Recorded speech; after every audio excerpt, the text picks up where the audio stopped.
नमस्कार दोस्तों, मैं डॉक्टर कुलदीप कुमार के सर आप सभी का बहुत बहुत स्वागत करता हूं एक नए बिंदु के साथ और एक नई कड़ी के साथ। जैसा कि मैंने आप सभी को वादा किया था कि रस निष्पत्ति से संबंधित मैं लगभग 60% लेकर उपस्थित हो जाऊंगा आपके सामने। तो ये जो है 60 से अधिक ही रहेंगे, 60 से कम नहीं रहने वाले हैं। और आज इन प्रश्नों को करने के बाद सभी प्रश्न मैं व्याख्या सहित करवाने वाला हूँ। मैंने जो रस निष्पत्ति की जो पहली जो क्लास है मेरी व्याख्या वाली, उसमें भी मैंने ट्रिक आदि के माध्यम से इस तरीके से करवाया है कि एक बार क्लास करने के बाद परीक्षा तक आप नहीं भूलने वाले हो। और अभी जो क्लासें चल रही है ये मैं प्रयास करूंगा कि परीक्षा से पहले ही आपको सारी क्लासें जो है सभी के टेस्ट उपलब्ध करवा दूं और सभी का रिवाइज करवा दूं एक बार, ठीक है ना। ये मेरा रहेगा लगभग। अभी थोड़ा पाश्चात्य काव्य शास्त्र चल रहा है, थोड़ा सा टफ हो सकता है, थोड़ी सी कम का मतलब दिन में 2 या 3 क्लास यहाँ पर आ रही हैं। लेकिन जैसे ही साहित्य, क्योंकि साहित्य एक बार पहले करवा चुके हैं तो इसलिए साहित्य रिवाइज बाद में करवाऊंगा। जैसे ही साहित्य शुरू होगा तो वो आराम से एक दिन के अंदर हम जैसे लगभग आधा साहित्य एक दिन में और दूसरा आधे दिन में, ठीक है ना। यह कहने का मतलब एक दिन के अंदर ही आदिकाल भक्तिकाल, दूसरे दिन में रीतिकाल और फिर आधा आधुनिक काल और आधा आधुनिक काल, ऐसे करके हम कंप्लीट कर देंगे। तो ज़्यादा नहीं समय लगने वाला है। विधाएं भी हम 2-4 दिन के अंदर उनके सभी के टेस्ट ले आएंगे। विधाएं मतलब जो अन्य रचनाएं वगैरह जो दे रखी है वो वाली। और अगर आप 15 दिन में लगभग सभी रिवाइज करना चाहते हैं, हिंदी व्याख्याता की तैयारी करने वाले विद्यार्थी अगर सभी टॉपिक रिवाइज करना चाहते हैं, सभी के प्रश्नोत्तर करना चाहते हैं, तो चैनल को सब्सक्राइब कर लें। 100% सभी के सभी प्रश्नोत्तर मैं करवाने वाला हूं। आज भी रस निष्पत्ति जो पिछली क्लास थी उसके अंदर भी मैंने ट्रिक के माध्यम से इतना आसानी से करवा दिया है कि बड़ी ही आसानी से याद रहेगा। परीक्षा तक किसी भी स्थिति में दोबारा देखने की आपको आवश्यकता नहीं रहेगी। और बचा खुचा जो भी बचा है वो आज मैं रट्टे मरवा दूंगा, बार बार क्या है, कैसे है, कौन है, क्या है, ये सारी बातें करवा के आज मैं सारी चीज़ें रट्टे मरवा दूंगा। और उसके बाद अभी एक क्लास और आएगी हमारी, वो रहेगी ट्रिक वाली। उसके अंदर और भी अच्छे से आपको सारी बातें जो है याद हो जाएंगी। देखते हैं तो रस निष्पत्ति की बात करते हैं। तो रस निष्पत्ति क्या है? भरत मुनि के रस सूत्र, रस के व्याख्याता या रस के प्रवर्तक, रस संप्रदाय के प्रवर्तक, सबसे पुराना संप्रदाय, काव्य शास्त्र में सबसे पुराना संप्रदाय माना जाता है तो वो माना जाता है रस संप्रदाय। सर्वाधिक प्रसिद्ध संप्रदाय माना जाता है तो वो माना जाता है रस संप्रदाय। क्यों? क्योंकि भरत मुनि थे इसके, उन्होंने नाट्य शास्त्र की रचना की थी। दूसरी शती ईस्वी पूर्व का ये संप्रदाय है, ठीक है ना। और इस संप्रदाय में प्रमुख रूप से कौन आते हैं? भरत मुनि आते हैं जो रस संप्रदाय के प्रवर्तक है। इसके अलावा अभिनव गुप्त आ जाते हैं, मम्मट आ जाते हैं, ये सारे के सारे इसी के अंतर्गत आते हैं। उन्होंने एक रस सूत्र दिया था जिसका नाम था विभावानुभाव व्यभिचारी शोंगाद्रस निष्पत्ति। विभावानुभाव व्यभिचारी शोंगाद्रस निष्पत्ति अर्थात विभाव, अनुभाव और व्यभिचारी भावों के संयोग से रस की निष्पत्ति होती है। इनमें से बाद के जो आचार्य थे उन्होंने 2 शब्दों को उठा लिया कि निष्पत्ति का क्या अर्थ है और संयोग का क्या अर्थ है। निष्पत्ति का क्या अर्थ है और संयोग का क्या अर्थ है, इन 2 शब्दों को लेकर बाद के बहुत से आचार्यों ने इस सूत्र की व्याख्या की थी। इस सूत्र की व्याख्या करने वालों में 4 लोग जो थे वो प्रसिद्ध थे। उनमें से पहले जो है रस सूत्र के प्रथम जो व्याख्याकार माने जाते हैं वो माने जाते हैं भट्ट लोलट। कौन से माने जाते हैं? भट्ट लोलट। भट्ट लोलट का जो सिद्धांत था वो था उत्पत्तिवाद या आरोपवाद। उत्पत्तिवाद या आरोपवाद था। दूसरे जो थे वो शंकुक थे, उनका जो सिद्धांत था वो क्या था? अनुमितिवाद था। क्या नाम था? अनुमितिवाद। तीसरे जो थे वो थे भट्टनायक, उनका था भुक्तिवाद या भोगवाद। चौथे जो थे वो थे अभिनव गुप्त, जिनका अभिव्यक्तिवाद था। पहले थे भट्ट लोलट और सर्वाधिक प्रसिद्ध जो माने जाते हैं अभिनव गुप्त, अंतिम नहीं माने जाते हैं, सर्वाधिक प्रसिद्ध माने जाते हैं। सर्वाधिक प्रसिद्ध जो माने जाते हैं वो माने जाते हैं अभिनव गुप्त। सर्वाधिक मान्यता किसको मिली थी? अभिनव गुप्त के अभिव्यक्तिवाद को ही मान्यता मिली थी, ठीक है। अब हम बात करते हैं कि किन की इसके अंदर व्याख्या की गई है कि निष्पत्ति और संयोग का अर्थ। अब निष्पत्ति की बात करें तो भट्ट लोलट ने निष्पत्ति का अर्थ माना है उत्पत्ति। भट्ट लोलट ने निष्पत्ति का अर्थ माना है उत्पत्ति। 2 नंबर पर शंकुक आते हैं। शंकुक ने निष्पत्ति का अर्थ माना है अनुमिति। शंकुक ने क्या माना है? अनुमिति। 3 नंबर पर भट्टनायक आते हैं। उन्होंने क्या माना है? भुक्ति। क्या माना है? भुक्ति माना है। और 4 नंबर पर हमारे पास आते हैं अभिनव गुप्त, उन्होंने निष्पत्ति का अर्थ माना है अभिव्यक्ति। अब संयोग की बात आ जाते हैं। भट्ट लोलट ने संयोग का क्या अर्थ माना है? उत्पाद्य उत्पादक, उत्पाद्य उत्पादक। शंकुक ने क्या माना है? अनुमाप्य अनुमापक, अनुमाप्य अनुमापक। 3 नंबर पर भट्टनायक आते हैं, इन्होंने क्या माना है? भोज्य भोजक, भोज्य और भोजक। 4 नंबर पर कौन आते हैं? 4 नंबर पर हमारे पास आते हैं अभिनव गुप्त, इन्होंने व्यंग्य और व्यंजक माना है, व्यंग्य और व्यंजक माना है। इन सभी बातों को मैं और अधिक करवा चुका हूं, लेकिन अभी आप प्रश्न उत्तर करेंगे तो और अच्छे से हम कर देंगे। इसके अलावा एक चीज और है कि रस की जो अवस्थिति है वो किस में मानी है? किसने? तो भट्ट लोलट ने रस की अवस्थिति किस में मानी है? भट्ट लोलट ने रस की अवस्थिति अनुकार्य में मानी है। अनुकार्य मतलब मूल पात्र, जैसे राम आदि है या रावण आदि है, या फिर मान ले महाभारत के कृष्ण अर्जुन युधिष्ठिर भीम आदि, जो मूल पात्र है, जो ऐतिहासिक पात्र है, उनमें मानी है, अनुकार्य में मानी है, नायक में मानी है। ठीक है, नायक नायिका में, मूल पात्रों में मानी है। और जो शंकुक है उनके कई लोगों के अलग अलग हैं, लेकिन फिर भी अनुकर्ता ही है मूल रूप से, उन्होंने अनुकर्ता में मानी। अनुकर्ता क्या होती है? जो नट नटी आदि होती है, जो अभिनय करने वाले होते हैं, उनमें मानी है। 3 नंबर पर हमारे पास आते हैं भट्टनायक, इन्होंने प्रेक्षक शब्द का किसका प्रयोग किया? प्रेक्षक का किया। वैसे इनका मतलब यह था कि जो सहृदय होता है, जो सामाजिक होता है, जो पाठक होता है, जो दर्शक होता है, जो सामने बैठकर रामलीला देखता है, उसमें किसकी? रस की अवस्थिति मानी है। 4 नंबर पर अभिनव गुप्त आते हैं, उनका जो मूल नाम रहेगा वो सहृदय या सामाजिक रहेगा। सहृदय या सामाजिक में रस की स्थिति मानी है। वैसे उसको हम प्रमाता भी बोलेंगे, प्रेक्षक भी बोलेंगे, दर्शक भी बोलेंगे, पाठक भी बोलेंगे, सामाजिक भी बोलेंगे, सहृदय भी बोलेंगे। ये सारी बातें मुझे लग रहा है इसी से प्रश्न उठने वाले हैं, और आप देख सकते हैं सारी की सारी बातें। और पहली बार ब्रह्मानंद सोदर जो है भट्टनायक ने कहा था, और इन्हीं में से साधारणीकरण की बात करेंगे जब हम बोलेंगे कि 3 नंबर के जो रस सूत्र के व्याख्याकार है भट्टनायक, वही साधारणीकरण के प्रथम व्याख्याकार थे। साधारणीकरण को प्रस्तुत करने वाले वो भट्टनायक ही थे। उसके बाद अभिनव गुप्त आता है, फिर काफ़ी सारे लोग, रामचंद्र शुक्ल वगैरह काफ़ी सारे, वो वहाँ चलेंगे तब देखेंगे। ये अपनी 2 किताबें हैं, अगर किसी की हिम्मत है अब भी 7200 वस्तुनिष्ठ प्रश्न रिवाइज करने की, तो ये किताब उठा के ला सकता है। और बाकी और एक कभी भी अगर थोड़ा बहुत समर्थ है ना, तो फिर पैसे के पीछे नहीं देखना चाहिए। आगे चलकर हम क्या आएगी, पैसा बहुत कमा लेंगे। फर्स्ट ग्रेड की सैलरी है ना, वो लाखों में है, ठीक है ना। तो 500 200 300 इनके लिए रोया करो मत।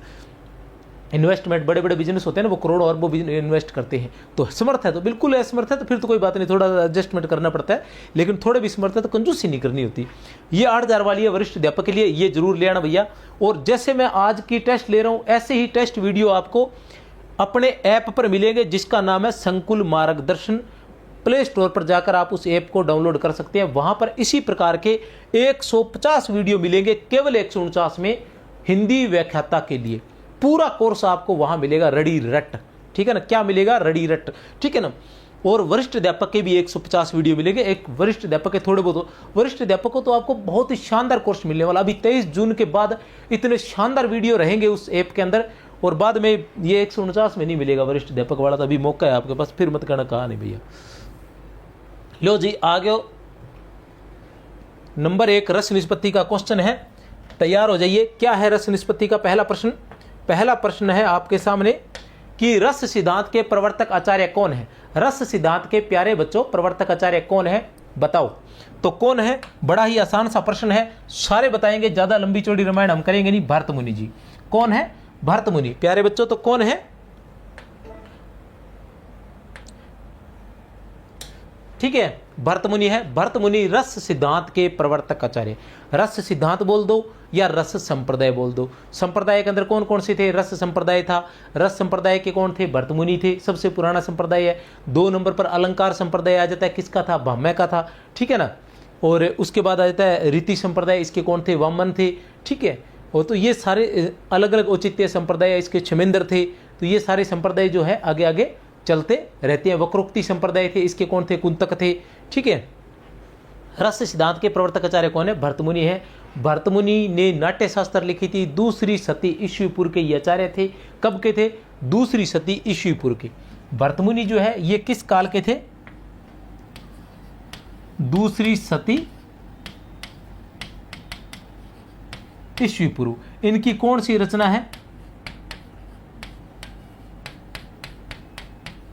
नाट्यशास्त्र। नाट्यशास्त्र के किस अध्याय में, ठीक है ना, रस सूत्र की व्याख्या की गई है? छठे अध्याय में। किसमें?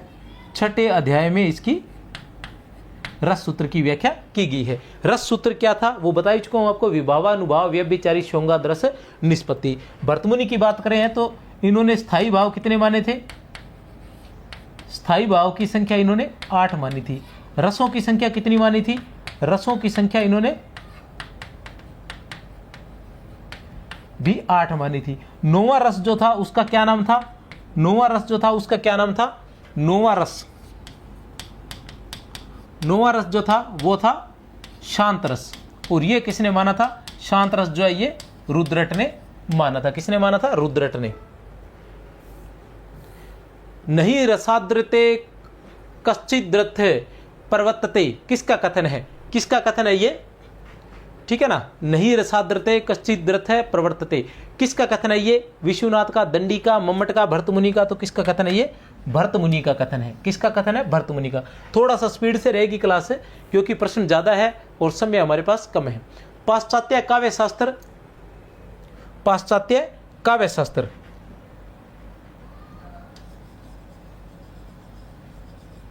पाश्चात्य काव्य शास्त्र सिद्धांत और वाद पुस्तक के लेखक कौन है?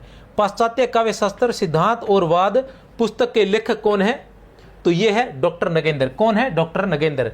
पाश्चात्य काव्य शास्त्र सिद्धांत और वाद पुस्तक के लेखक कौन है? ये आपके सामने पुस्तक है, पाश्चात्य काव्य शास्त्र सिद्धांत और वाद। पाश्चात्य काव्य शास्त्र सिद्धांत और वाद, ये मेरे पास प्रति पड़ी है। हिंदी विभाग, दिल्ली विश्वविद्यालय। प्रधान संपादक इसके कौन है? डॉक्टर नगेंद्र का है, डॉक्टर नगेंद्र। और संपादक राजकुमार कोहली है। ठीक है ना, ये मेरे पास प्रति पड़ी है। ये प्रति भैया बहुत पुरानी है, ये कहीं से लाया हूँ कबाड़ के मैं भी। ये है, मैं क्या करता हूँ कि कभी अगर पुरानी, जैसे जयपुर वगैरह जाते हैं, दिल्ली वगैरह जाते हैं तो पुरानी होती मिलती है, वहाँ पुरानी जब किताबें भी मिल जाती है, वो भी उठा लाता हूँ। और ये 25 रुपये की किताब है, अब तो पता नहीं कितने की होगी, इसमें दे नहीं रखा, वैसे होगी, ये काफ़ी पुरानी है।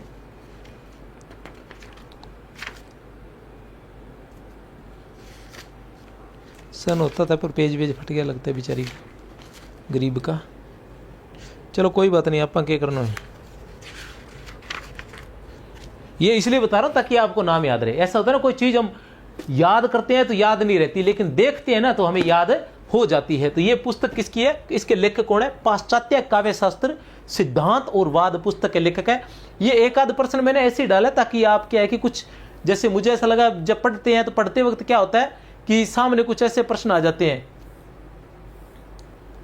प्रश्न क्या, कुछ ऐसी बातें आ जाती हैं पढ़ते वक्त जिन पर सोचते हैं कि भी बाद में तो वो आ पाएंगे नहीं, क्योंकि कोई पुस्तक पढ़ी जाती है। जैसे अब हम हिंदी साहित्य कोश की बात करो तो हिंदी साहित्य कोश बात करो तो वो कैसे पढ़ी जाए? अब गणपति चंद्र गुप्त का जो काव्य शास्त्र है वो कैसे पढ़े? पढ़ते वक्त इतने लंबे लंबे, इतने छोटे छोटे शब्दों के अंदर इतना कुछ दे रखा है, और जो भाषा है हिंदी साहित्य कोश की वो इतनी क्लिष्ट है, हद से ज़्यादा समझने में बहुत समय लगता है, और शब्द भी इतने समासयुक्त, लंबे लंबे समासयुक्त है, तो वो शब्द जो है उनको पढ़ने में भी समस्या आती है, तो वो बार बार पढ़े नहीं जाते। तो एक बार जो कोई बात मिल रही होती है तो फिर सोचते हैं साथ में बना देते हैं, क्योंकि हमें तो ज्ञान से मतलब है ना, कहीं से भी मिल जाए तो ठीक है। चित्रतुंग न्याय का संबंध किस सिद्धांत से है?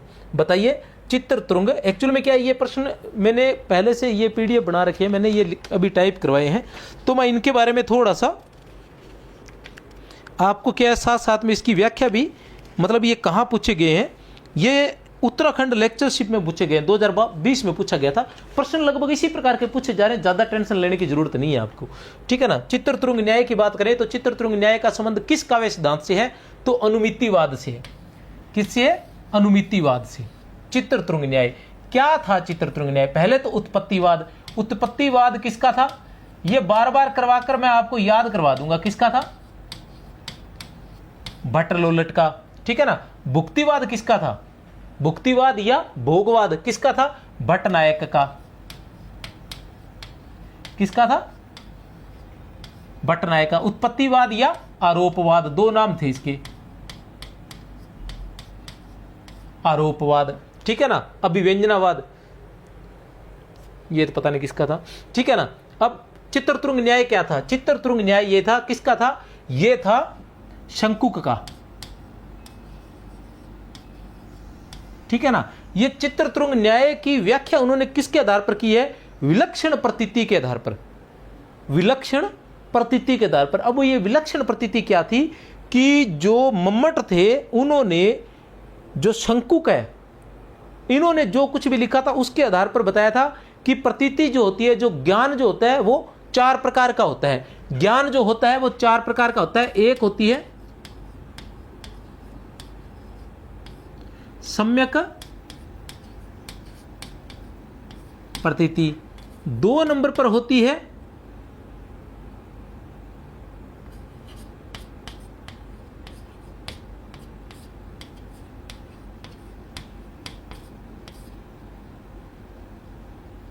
मिथ्या प्रतीति, 3 नंबर पर है संशयात्मक प्रतीति,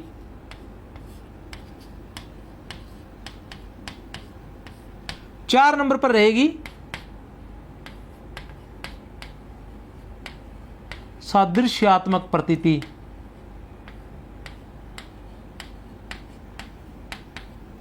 ठीक है, अब इनमें क्या होता है, जो सम्यक प्रतीति है उसमें तो क्या है, राम को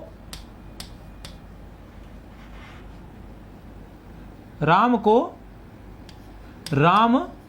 मानना। सम्यक प्रतीति में तो क्या रहता है, राम को राम मानना।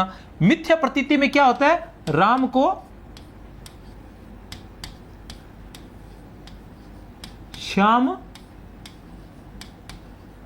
मानना।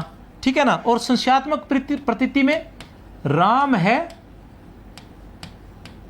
या श्याम, कुछ भी पता नहीं चलता, प्रतीति या ज्ञान। ठीक है ना। सदृश्यता, राम जैसा मानना कि राम जैसा है।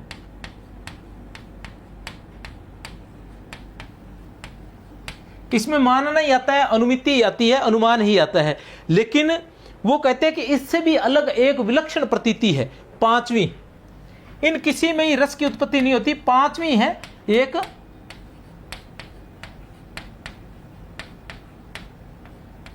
विलक्षण प्रतीति, जिसे क्या है,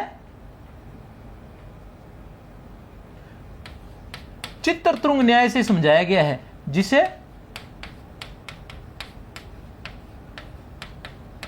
चित्रतुंग न्याय से समझाया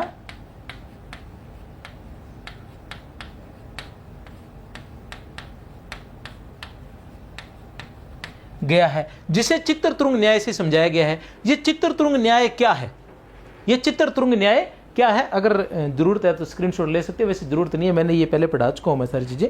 ठीक है ना।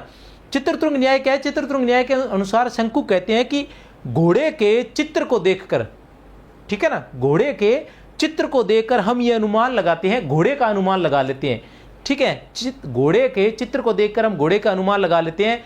इसी तरह से हम जो नट नटी है, जो राम आदि का अभिनय करते हैं, उनको देखकर हम राम आदि का अनुमान लगा लेते हैं, उनको देखकर हम राम आदि का अनुमान लगा लेते हैं। तो ऐसा वो कहना चाह रहे थे कि रस की जो स्थिति है वो अनुकर्ता अर्थात नट नटी आदि में ही होती है। ऐसा किसने कहा, शंकुक ने कहा था। अब चित्रतुंग न्याय है, जो इसका विरोध जो करने वाले थे वो थे भट्टतोत।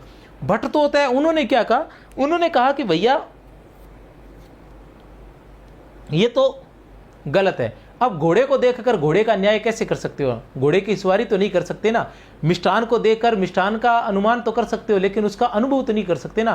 तो जो साहित्य है, जो काव्य है, वो रस का विषय है, अनुमान का विषय नहीं है, वो स्वाद का विषय है, वो अनुमान का विषय नहीं है। ऐसा उन्होंने कहा था। ठीक है ना। इसी तरह से इन्होंने कहा था कि धुआं, जहां धुआं होगा, शंकुक ने क्या कहा कि जहां धुआं होगा, धुआं को देख के आग का अनुमान किया जा सकता है कि आग जल रही है।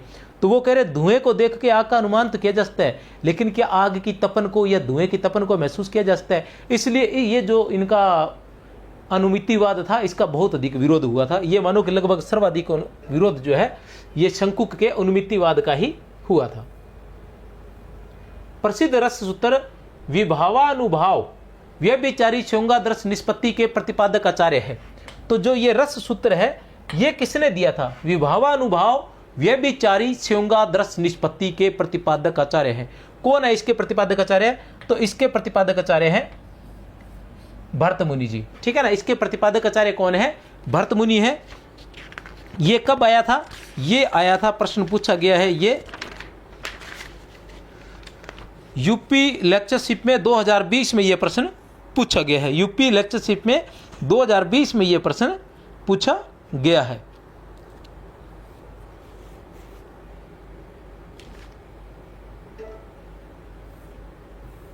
इनमें से किसका मत भुक्तिवाद कहलाता है? इनमें से किसका मत जो है वो भुक्तिवाद कहलाता है? बताइए, किसका मत भुक्तिवाद कहलाता है?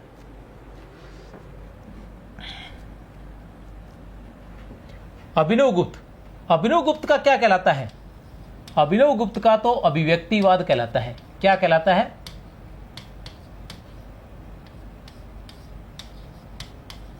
अभिव्यक्तिवाद। भट्टनायक का क्या कहलाता है? भट्टनायक का भुक्तिवाद। मैं आप लोगों के साथ ज्यादा शोर शराबा करने वाला नहीं होगी, ये बताओ वो बताओ, ऐसे नहीं, मैं तो उत्तर बता दूंगा आपको, आप चिंता नहीं करें, बस याद करवाना काम है मेरा, और ज्यादा आता ही करनो काम कौन मेरा।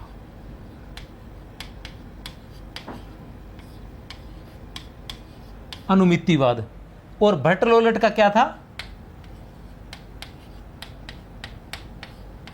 उत्पत्तिवाद या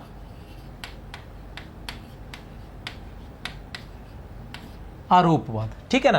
तो इनमें से किसका मत भुक्तिवाद कहलाता है? तो किसका कहलाता है? भट्टनायक का। किसका कहलाता है? भट्टनायक का जो है वो भुक्तिवाद कहलाता है। इन्होंने निष्पत्ति का अर्थ क्या माना था?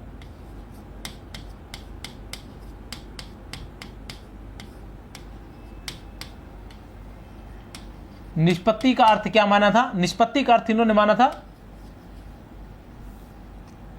निष्पत्ति का अर्थ क्या माना था? और इन्होंने संयोग का अर्थ क्या माना था?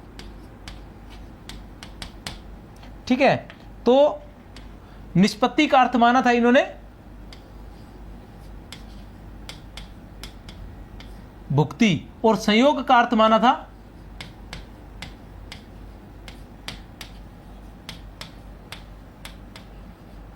भोज्य भोजक। ठीक है ना? संयोग का अर्थ माना था भोज्य भोजक। भोज्य क्या होता है? जो भोजन योग्य हो।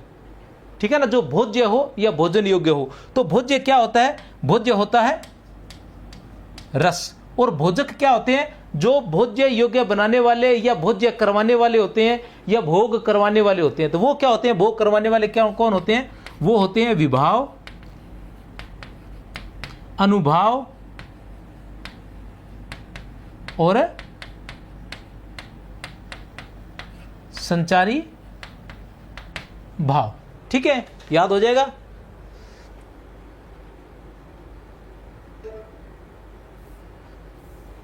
नाटक में दृश्य दिखाने या दृश्य परिवर्तन करने के लिए जो पर्दा काम में लाया जाता है उसे कहते हैं। रस सूत्र के किस व्याख्याता ने रस निष्पत्ति की प्रक्रिया की पुष्टि चित्रतुंग न्याय के आधार पर की है?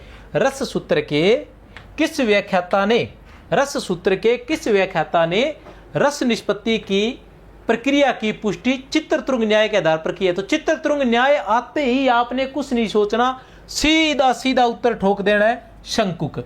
और शंकुक कौन सी सदी के थे? 9वीं सदी के थे। शंकुक महाराज जो है वो 9वीं सदी के थे। अनुमितिवाद इन्होंने सिद्धांत दिया था। 9वीं सदी के थे शंकुक। और कितने नंबर के थे? 2 नंबर के थे, आचार्य थे। ठीक है ना? भरत के रस सूत्र में निहित संयोग का अर्थ भोज्य भोजक भाव, निष्पत्ति का अर्थ भुक्ति, आस्वाद की स्थापना किस व्याख्याकार ने की थी? अभी बताकर गया हूं। ठीक है ना? एक तरीका आपको बता दूं कि भट्ट-लोलट जो है, भट्ट-लोलट सबसे पहले आते हैं, इसलिए उनका क्या आएगा? उत्पत्तिवाद आएगा। भट्ट-लोलट सबसे पहले आते हैं, रस सूत्र के पहले व्याख्याकार है, इसलिए इस ट्रिक याद रखें कि वो सबसे पहले है, इसलिए सबसे पहले क्या होती है? उत्पत्ति होती है। तो ये भी उत्पत्ति आएगा, तो इनका उत्पत्तिवाद आ जाएगा। पीछे बचा है वो आएगा भट्टनायक का, वो आ जाएगा भुक्तिवाद या भोगवाद। अब जब भोग की बात करेंगे तो भोगवाद में ही आएगा ना भोज्य भोजक। तो भोज्य भोजक वाले कौन हुए? बताइए कौन हुए? भट्टनायक। भोज्य भोजक वाले कौन है? भट्टनायक। उत्तर है डी। ठीक है ना? ये दोनों तो हमें याद हो ही जाएंगे क्योंकि शंकु का बिल्कुल अलग है।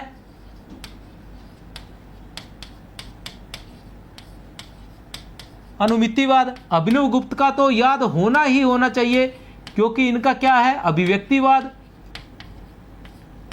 इनके जो दर्शन है वो भी मस्त है। क्या है दर्शन? भट्टलोलट का जो दर्शन है वो क्या है? मीमांसा दर्शन। ठीक है। शंकु का जो दर्शन है वो है न्याय दर्शन। और अभिनवगुप्त का जो दर्शन है वो है शैव दर्शन।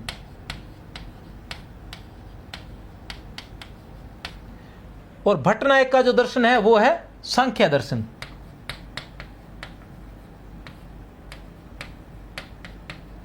ये भी पूछे जाते हैं, याद रखें। वैसे तो जब तक प्रश्न होंगे तब तक मैं ये याद करवा दूंगा अच्छे से, चिंता न करें। हिंदी काव्य शास्त्र में बौद्धिक रस की स्थापना करने वाले विद्वान हैं। हिंदी काव्य शास्त्र में बौद्धिक रस की स्थापना करने वाले। अब एक नया रस आपके सामने पैदा हो गया है जिसका नाम है बौद्धिक रस। तो बौद्धिक रस वाले भाई कौन है? तो बौद्धिक रस वाले भाई हमारे सामने है। कौन है? माता प्रसाद गुप्त, भगीरथ मिश्र या भिखारी दास या गणपति चंद्र गुप्त।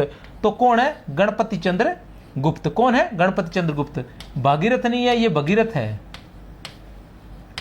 ठीक है ना, हमेशा ही भगीरथ होता है, याद रख लेना। गणपति चंद्र गुप्त है। कौन है? गणपति चंद्र गुप्त, जिनका भारतीय एवं पाश्चात्य काव्य सिद्धांत जो पुस्तक है इनकी।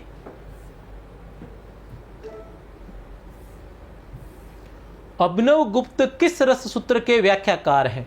बताइए, अभिनव गुप्त जो है वो किस रस सूत्र के व्याख्याकार हैं? बताइए।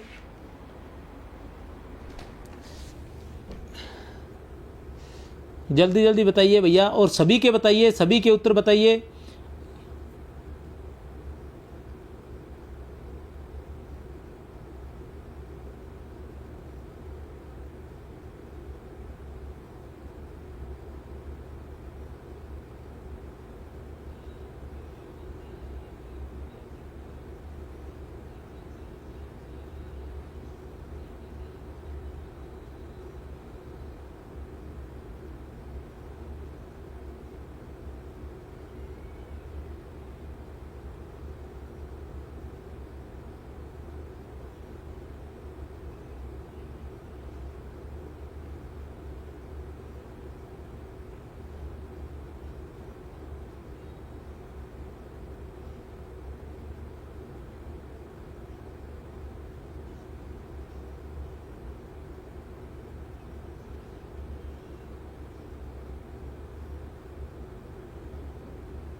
बताइए।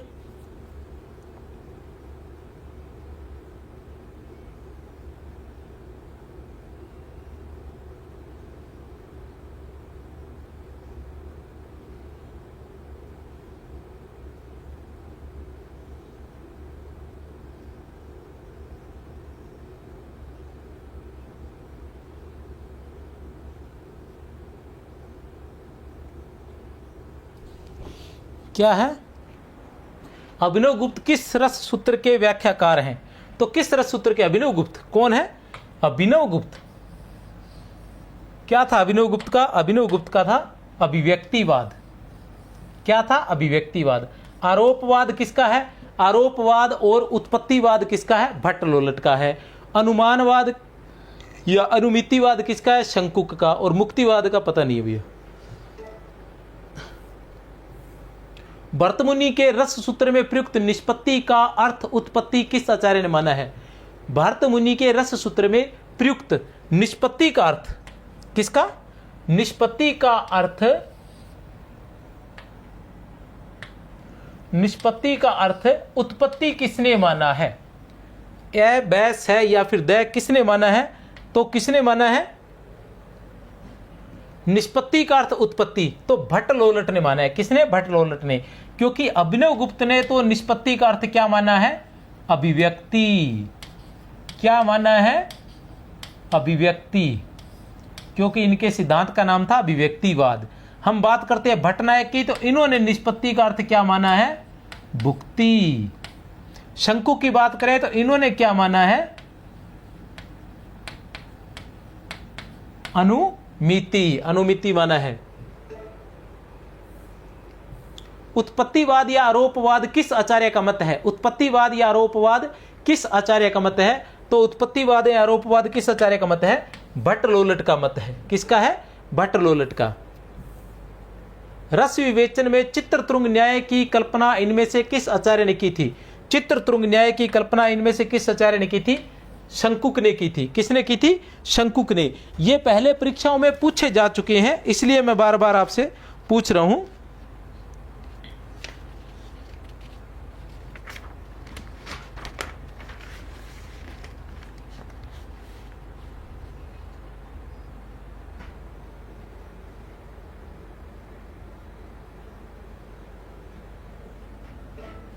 चित्रतुंग न्याय के बारे में पहले बता चुका हूं आपको। भरत के रस निष्पत्ति संबंधी सूत्र के व्याख्याकारों में किस विद्वान की व्याख्या अभिव्यक्तिवाद कहलाती है? किस विद्वान की व्याख्या अभिव्यक्तिवाद कहलाती है? तो किसकी कहलाती है? अभिनव गुप्त की। अभिनव गुप्त की व्याख्या क्या कहलाती है? अभिव्यक्तिवाद। शंकुक की क्या कहलाती है? अनुमितिवाद। भट्टनायक की क्या कहलाती है? भुक्तिवाद। भट्टलोलट की क्या कहलाती है? उत्पत्तिवाद या आरोपवाद। रस निष्पत्ति के संबंध में भट्टलोलट का मत है। रस निष्पत्ति के संबंध में भट्टलोलट का मत है। तो क्या है रस निष्पत्ति के संबंध में भट्टलोलट का मत? क्या है? तो भट्टलोलट का मत है उत्पत्तिवाद। उत्पत्तिवाद या आरोपवाद। अनुमितिवाद किसका है? शंकुक का। भुक्तिवाद किसका है? भट्टनायक का। अभिव्यक्तिवाद किसका है? अभिनव गुप्त का। उत्पत्तिवाद निम्नलिखित में से किसका मत है?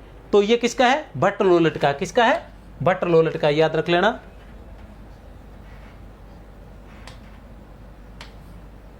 लगातार ये प्रश्न इसलिए है क्योंकि ये पहले परीक्षाओं में पूछे जा चुके हैं, ये वहीं से लिए गए हैं। रस की प्रस्तुति के लिए तद्रूपतानुसंधान शब्द का प्रयोग किस आचार्य ने किया? रस की प्रस्तुति के लिए तद्रूपतानुसंधान शब्द का प्रयोग किस आचार्य ने किया था? बताइए किस आचार्य ने किया था? इस शब्द का प्रयोग किस आचार्य ने किया था? बताइए। ए बैस है या फिर द?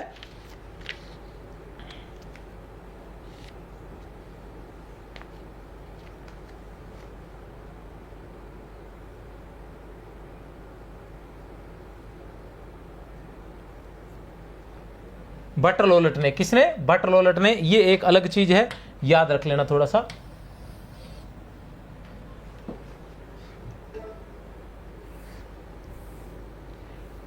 विभवानुभाव व्यभिचारी शोंगादर्श निष्पत्ति को प्रतिपादित किया है। किसने किया है?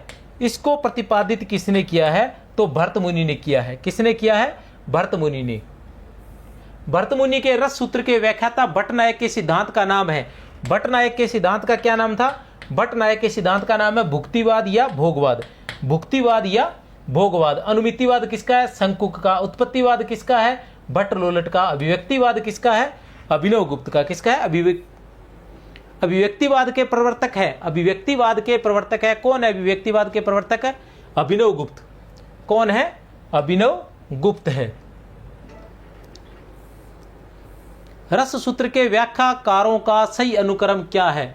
रस सूत्र के, ये मैं आपको ये बता रहा हूं कि किसी प्रकार की, चाहे नेट में है, चाहे टीजीटी में है, चाहे पीजीटी में है, ठीक है ना, चाहे असिस्टेंट प्रोफेसर आरपीएससी है, चाहे स्कूल व्याख्याता है, चाहे वरिष्ठ अध्यापक है, सभी में रस निष्पत्ति से संबंधित जो इस प्रकार के ये पुराने प्रश्न मैंने लिए हैं।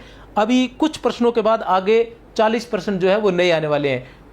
28% लगभग है, ठीक है ना, जो नए आने वाले हैं। कितनी है उनकी संख्या भी बता दूं।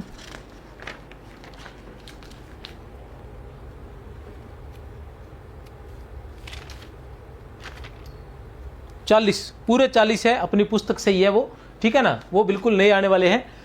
रस सूत्र के व्याख्याकारों का सही अनुक्रम क्या है? ऐसे पूछा जाएगा। तो बहुत ही आसान है, कोई समस्या नहीं है, सीधे सीधे हमें पता ही है एक नंबर पर कौन है हमारे पास, बट लोलट है, ठीक है ना। तो ये तो हो ही नहीं सकता, ये भी हो ही नहीं सकता, ये चल रहा है। 2 नंबर पर हमारे पास शंकुक है, ठीक है, यहां भट्टनायक आ गया, कहानी खत्म, पैसा हजम, ठीक है ना। तो ए उत्तर है, बट लोलट है। 1 नंबर पर कौन है, बट लोलट।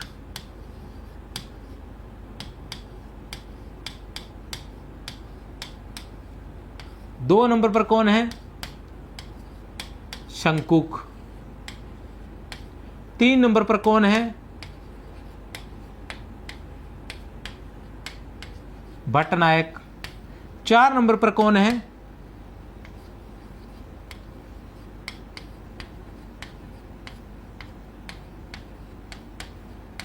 अभिनव गुप्त।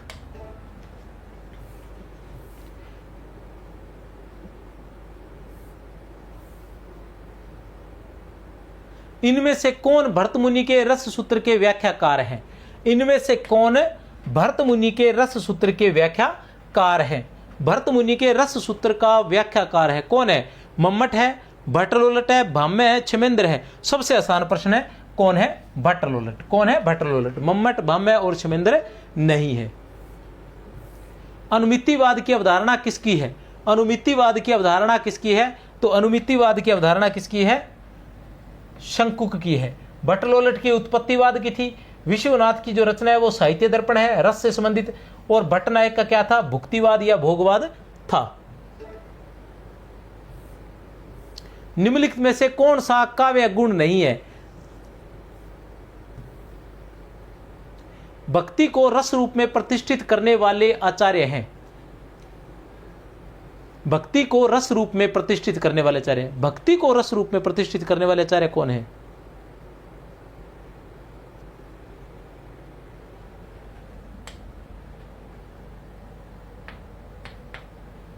रूप गोस्वामी जी। कौन है, रूप गोस्वामी जी। भक्ति रसामृत सिंधु और उज्जवल नीलमणि के रचनाकार।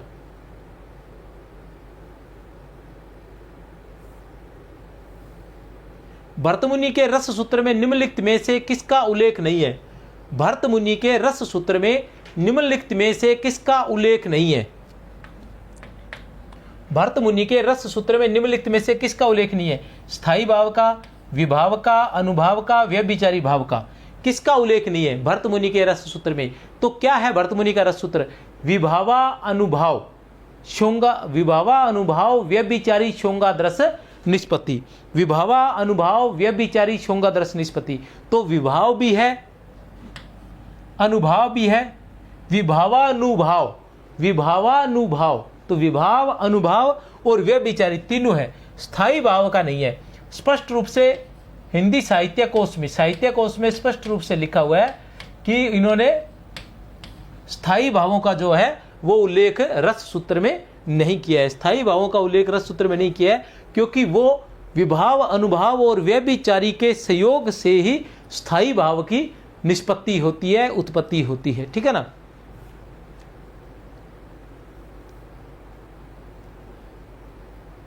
आचार्यों और उनके सिद्धांतों के साथ सुमेलित कीजिए, आचार्यों और उनके सिद्धांतों के साथ सुमेलित कीजिए। देख लेते हैं भट्टलोलट का कौन सा है, भट्टलोलट का कौन सा सिद्धांत है, तो भट्टलोलट का है उत्पत्तिवाद। ए का दो देखिए किसमें है, सिर्फ डी में है, इसमें भी नहीं है, इसमें भी नहीं है, इसमें भी नहीं है, डी में है, तो डी उत्तर आ गया। कभी कभी ऐसे आसान हो जाता है, वैसे हम इसको देख लेंगे। शंकुक का क्या है, शंकुक का है अनुमितिवाद। भट्टनायक का क्या है, भट्टनायक का भुक्तिवाद। अभिनव गुप्त का क्या है, अभिनव गुप्त का है अभिव्यक्तिवाद। अस्तित्ववाद किसका है,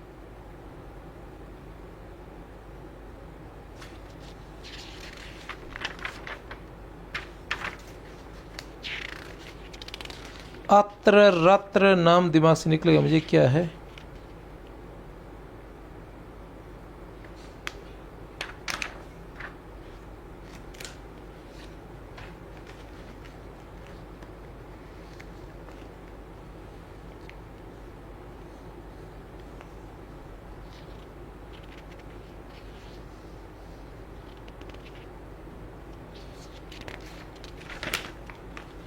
हाँ आत्र नहीं है, ये है सार्त्र। इस अस्तित्ववाद के कौन है? सार्त्र। ये जो है, तभी मुझे याद तो था, मैंने कहा सार्त्र।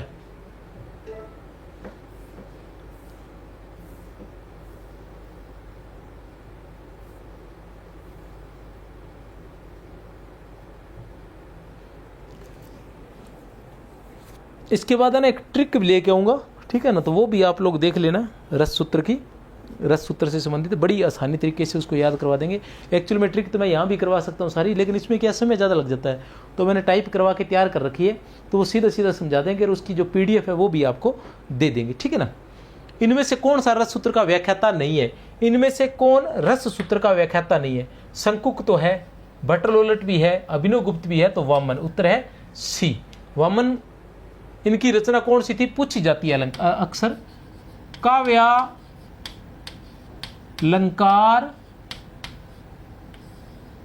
सूत्र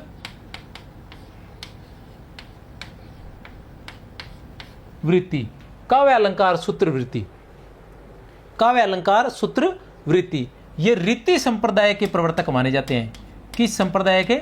रीति संप्रदाय के ये प्रवर्तक माने जाते हैं। रीति संप्रदाय के प्रवर्तक माने जाते हैं। इनका काल कौन सा है? 8वीं शती है। इनका काल कौन सा है? 8वीं शती है। इन्होंने रीति को काव्य की आत्मा माना है। रीतिरात्मा काव्यस्य, रीति को काव्य की आत्मा माना है। रीतिरात्मा काव्यस्य, ऐसा कहकर रीति को ही काव्य की आत्मा माना है।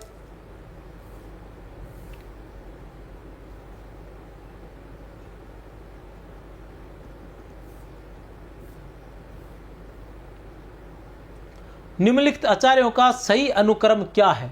निम्नलिखित आचार्यों का सही अनुक्रम क्या है?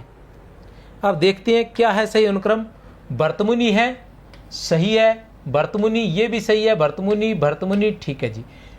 पहले नंबर पर तो सारे है। सबसे पहले कौन आता है? भर्तमुनि आता है, दूसरी शती ईस्वी पूर्व है। 2 नंबर पर भामा आते हैं, 6वीं शती। ये तो सही है, ये गलत है, तो ये तो गलत हो गया। ये भाम्य है, ये अभिनवगुप्त है, ये भी गलत हो गया। अब हमारे पास बचते हैं ए और सी। 2 नंबर पर हमारे पास भाम्य आ जाते हैं। 3 नंबर पर हमारे पास आएंगे विश्वनाथ। विश्वनाथ कौन सी है? विश्वनाथ तो कौन सी शताब्दी के हैं? विश्वनाथ तो 14वीं शताब्दी के, जिन्होंने साहित्य दर्पण लिखा था। और अभिनवगुप्त कौन से है? अभिनवगुप्त 10वीं या 11वीं शताब्दी के है, ठीक है ना। तो 3 नंबर पर अभिनवगुप्त रहेंगे, 4 नंबर पर विश्वनाथ रहेंगे। तो उत्तर हमारा सी रहेगा, क्योंकि भर्तमुनि जो है वो दूसरी शती ईस्वी पूर्व के है, और भाम्य जो है वो 6ठी शताब्दी के है, और अभिनवगुप्त जो है वो 10वीं या 11वीं शताब्दी के, और विश्वनाथ 14वीं शताब्दी के माने जाते हैं। विश्वनाथ की जो रचना है वो साहित्य दर्पण है, और विश्वनाथ जो है रस संप्रदाय के आचार्य हैं, या रस को महत्व देने वाले हैं। इन्होंने कहा था वाक्यम रसात्मकम काव्यम, ठीक है ना, वाक्यम रसात्मकम काव्यम।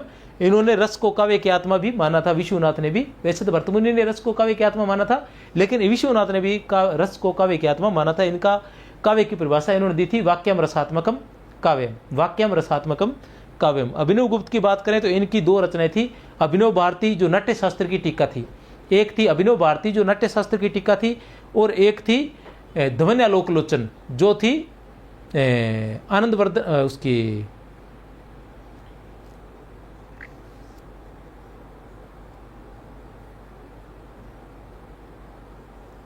आनंदवर्धन के ध्वन्यालोक की टीका, ठीक है ना। आनंदवर्धन के ध्वन्यालोक की टीका। आनंदवर्धन कौन सी शताब्दी के थे? 9वीं शताब्दी के थे। ये 10वीं 11वीं शताब्दी के हैं।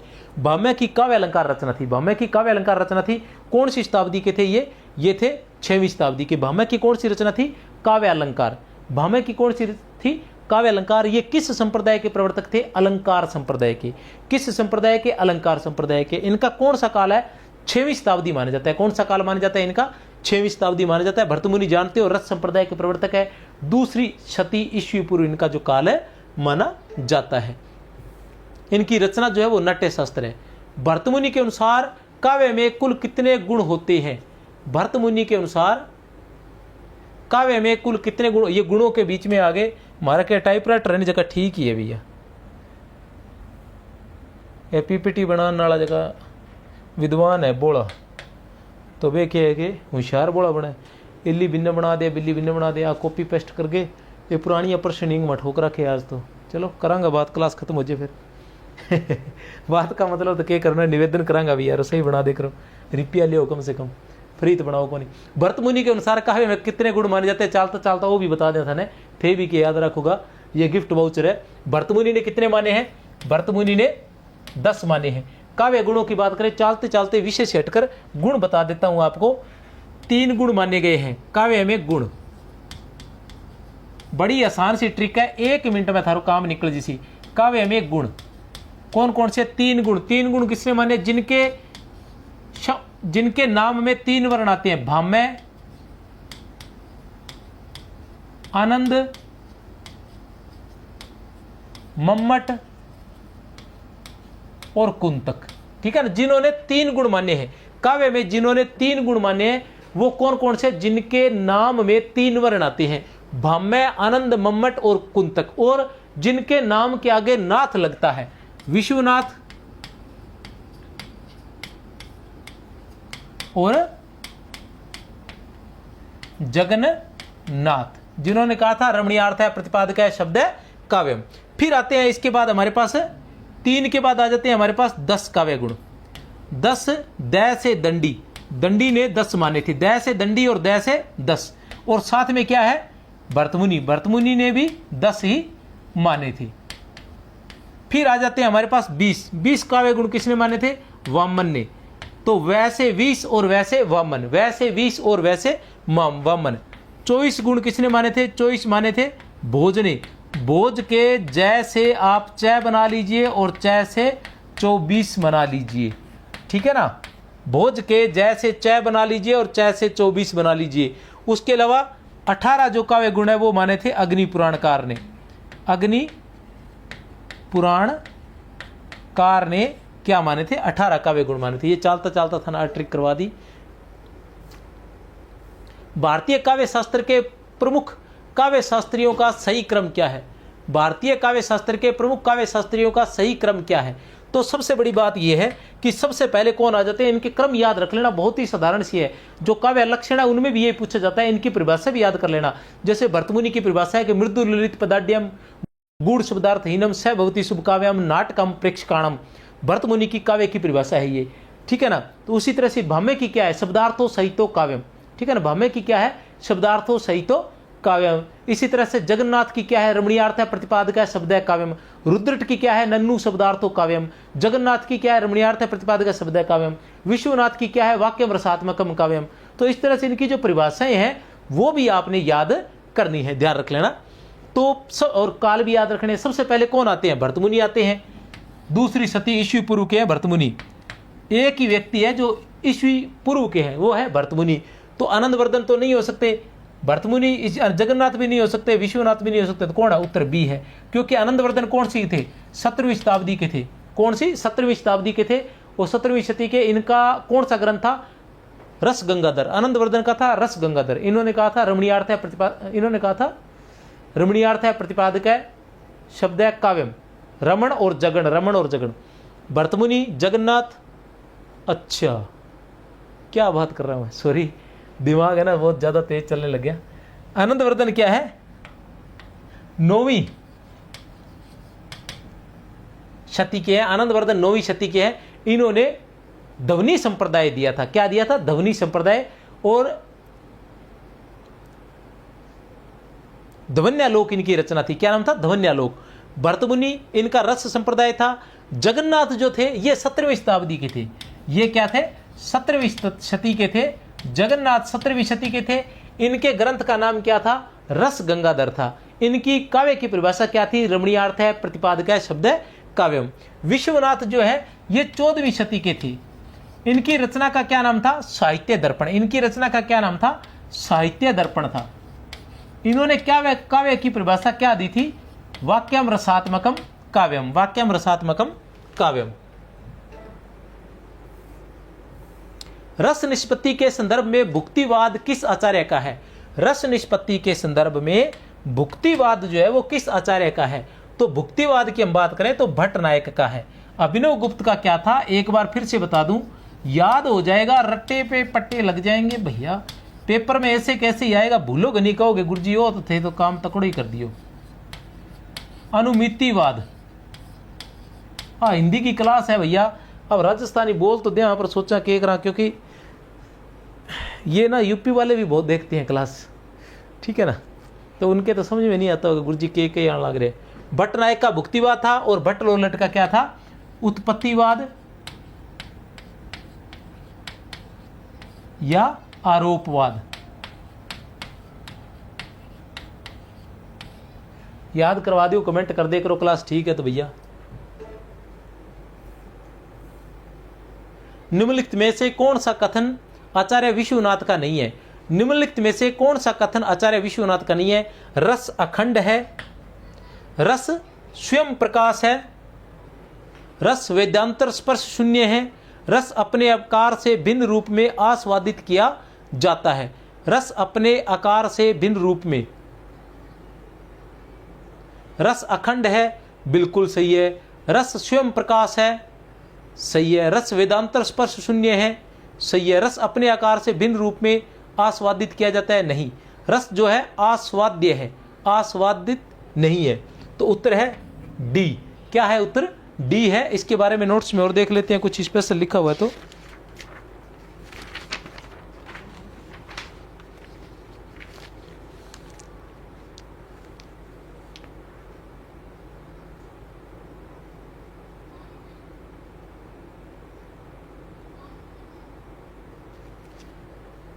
ये कथन जो है ये किसका है?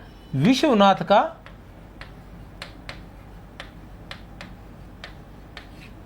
नहीं है। यही इसमें असत्य है कि यह कथन जो है विश्वनाथ का नहीं है। इन्होंने और क्या लिखा है वो थोड़ा सा और बता दूं। विश्वनाथ ने लिखा है कि रस अखंड है, रस आत्म प्रकाश है, रस वेदांतर स्पर्श शून्य है, रस आनंद में है, रस चिन्ह में है, रस ब्रह्मा स्वाद सहोदर है, लोकोत्तर चमत्कार प्राण है, रस अपने आकार से अभिन्न है। रस अपने आकार से अभिन्न है मतलब भिन्न नहीं है। ये क्या बोला? भिन्न रूप में। उसने कहा है अभिन्न है मतलब भिन्न नहीं है। विश्वनाथ ने क्या है? रस भिन्न है, अभिन्न है मतलब भिन्न नहीं है। इसकी एक परिभाषा भी है, वो पूरी तरह से याद नहीं है मुझे, मैं बता दूं आपको। पता नहीं इसमें है कि पता नहीं रस वाले में है। वैसे आपको पता ही होगा, उसको देख के तो आपको याद आ ही जाता है, ऐसी कोई समस्या नहीं है, ठीक है ना। क्योंकि इस प्रकार की बड़ी सारी परिभाषा जो है विश्वनाथ ने दी हुई है।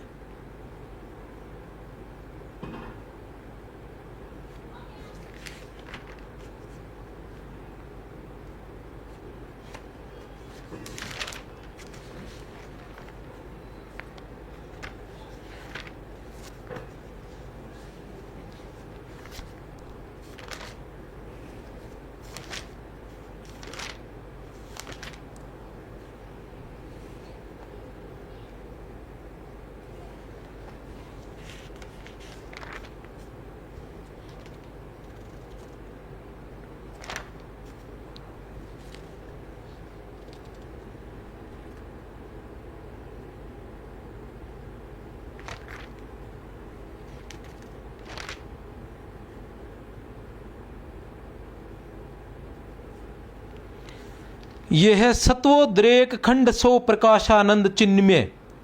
सत्वोद्रेकाद खंड सो प्रकाशानंद चिन्मय, वेदांतर स्पर्श शून्य, ब्रह्मानंद सोदर, ठीक है ना। सत्वोद्रेक सो प्रकाशानंद चिन्मय है, वेदांतर स्पर्श शून्य है, ब्रह्मानंद सहोदर, ब्रह्मानंद के सहोदर के समान है, लोकोत्तर चमत्कार प्राण है, कैश्चित प्रत्र भूमि है, स्वकारादि विभिन्नत्वे नाय मसवाद्य रस, ऐसा कुछ लिखा हुआ है, ठीक है ना।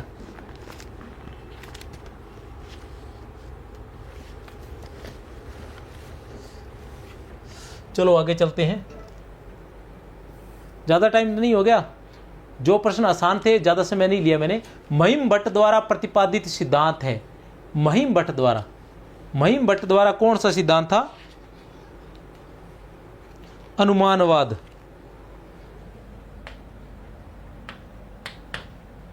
महिम भट्ट का अनुमानवाद है, ठीक है ना, याद रख लेना भैया। अनुमानवाद जो है वो महिम भट्ट का है, और अनुमितिवाद जो है, अनुमितिवाद जो है वो किसका है? अनुमितिवाद जो है वो शंकुक का है। महिम भट्ट शायद समर्थक थे शंकुक के, भट्टतोत इनके विरोधी थे। रस निष्पत्ति की विवेचना में भावकत्व और भोजकत्व की कल्पना किस आचार्य ने की है? भावकत्व और भोजकत्व। अब भोजन की बात आते ही भट्ट नायक का क्या था? तीर में तुक्का मार लेना। भट्ट नायक का क्या है? भुक्तिवाद या भोगवाद है। तो भावकत्व और भोजकत्व, भोजकत्व की बात आते ही कौन आ जाएगा? भट्ट नायक। तो उत्तर रहेगा हमारा भट्ट नायक। कौन रहेंगे? भट्ट नायक। रसानुभूति के संदर्भ में उत्पत्तिवाद संप्रदाय के जनक है। उत्पत्तिवाद के कौन थे? भट्ट लोलट थे। उत्पत्तिवाद के कौन है? भट्ट लोलट है।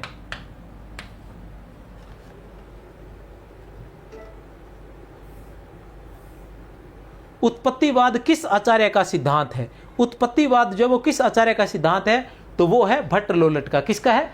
भट्ट लोलट का।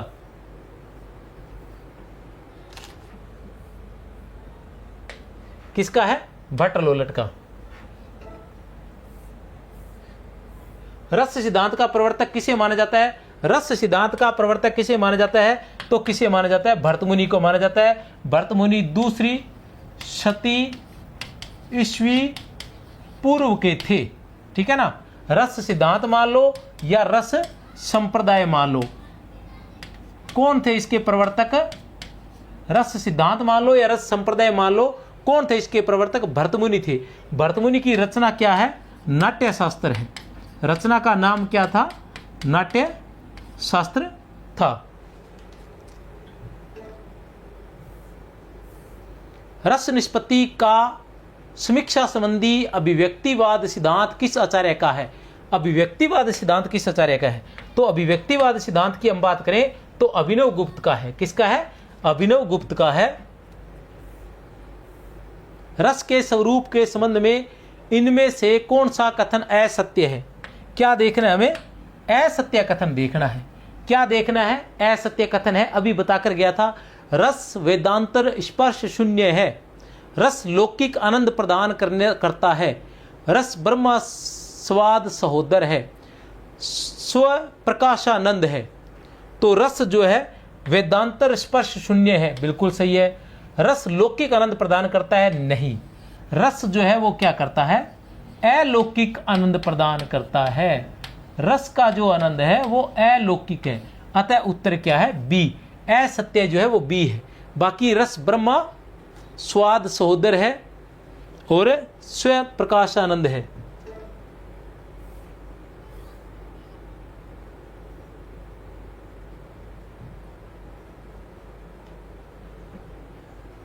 विभावानुभाव व्यभिचारी, विभावानुभाव संचारी संयोगादर्श निष्पत्ति। विभावानुभाव संचारी संयोगादर्श निष्पत्ति के अनुसार रस निष्पत्ति के लिए निम्नलिखित में से किसके संयोग की आवश्यकता नहीं है? किसके संयोग की आवश्यकता नहीं है? तो क्या विभाव? विभाव तो है, अनुभाव भी है, संचारी भाव भी है। तो कौन है उत्तर?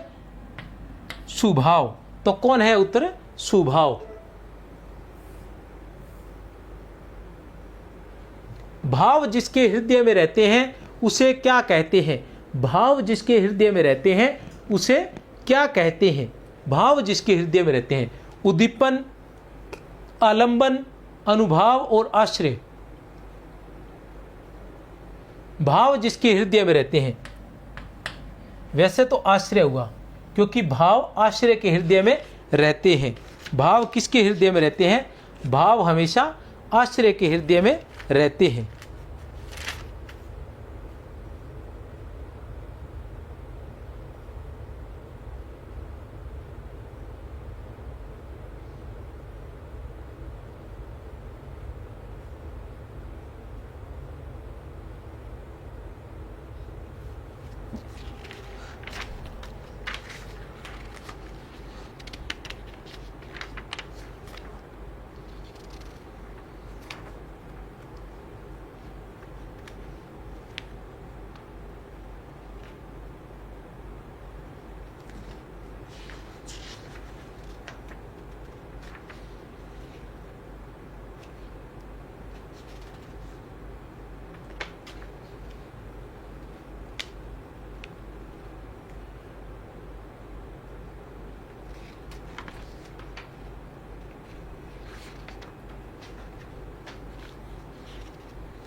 ठीक है, चलो कोई बात नहीं, ये आश्रय रहेगा। अब क्या होता है, भाव किस जिसके हृदय में रहते हैं उसे आश्रय कहते हैं। अब क्या होता है, जो अनुभाव होता है, ठीक है ना, कौन कौन से हैं, रस के 4 अंग हैं। रस के 4 अंग है, कौन कौन सा है, 1 नंबर पर तो रहता है स्थाई भाव, 2 नंबर पर हमारे पास रहते हैं अनुभाव, 3 नंबर पर हमारे पास रहते हैं विभाव, 4 नंबर पर हमारे पास रहते हैं संचारी भाव। ठीक है ना, संचारी भावों की संख्या कितनी होती है, 33 होती है। संचारी भावों की संख्या कितनी होती है,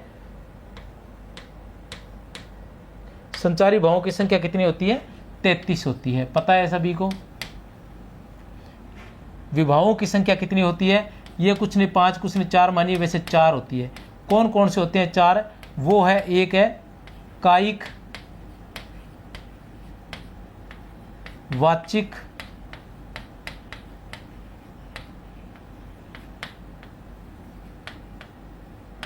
आहार्य और 4 नंबर पर है सात्विक।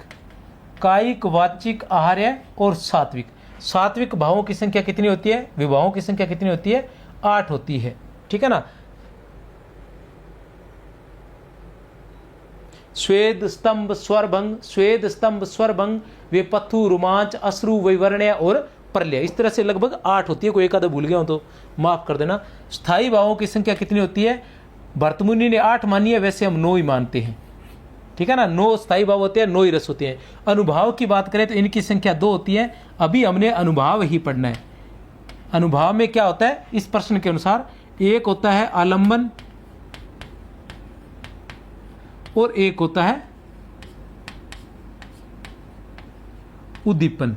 आलंबन के भी आगे चलकर 2 भेद होते हैं, वो क्या होते हैं, आलंबन और आश्रय। जो अनुभाव है उसके 2 भेद होते हैं, आलंबन और उद्दीपन।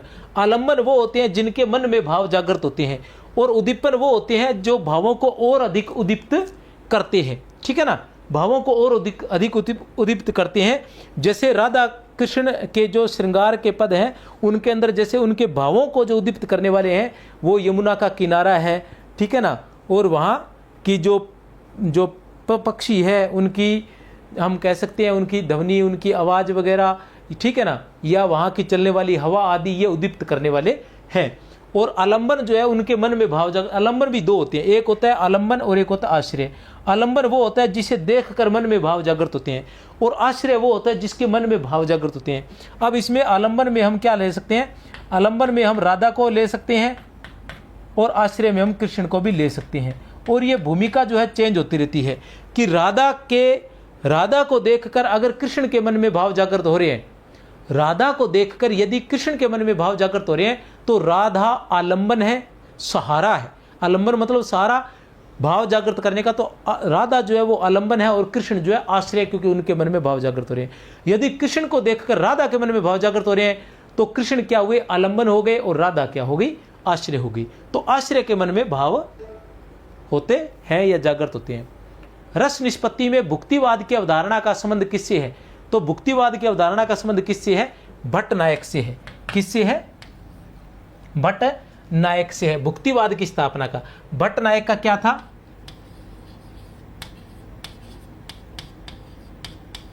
भुक्तिवाद था। क्या था, भुक्तिवाद था, जिसे उन्होंने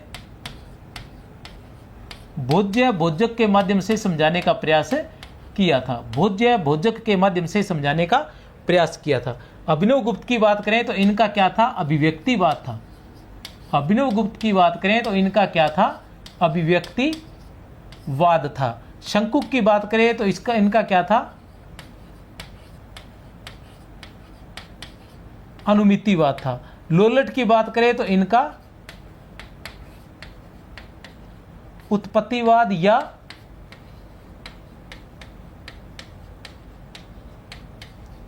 आरोपवाद था। ठीक है ना। अभिनव गुप्त ने किसके माध्यम से व्यक्त किया था, व्यंग्य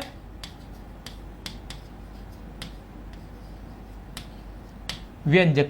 भट्ट नायक ने क्या किया था? भोज्य भोजक। शंकुक ने क्या किया था? अनुमाप्य और अनुमापक। याद रख लेना किसका ये? शंकुक के हैं। अनुमाप्य का क्या अर्थ होता है? जो अनुमान योग्य है, अर्थात रस। अनुमापक का जो अनुमान कराने में सहायक होते हैं, अर्थात विभाव, अनुभाव।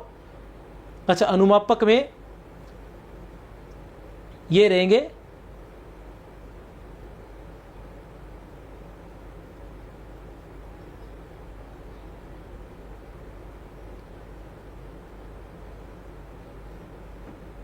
हाँ, विभाव, अनुभाव और संचारी भाव।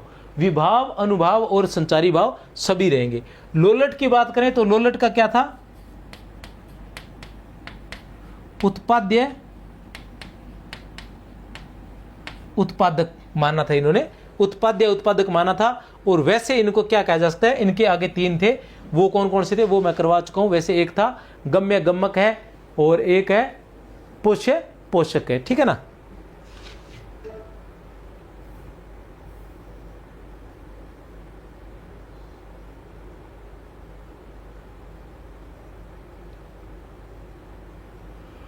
निम्नलिखित में से संचारी भाव कौन सा है?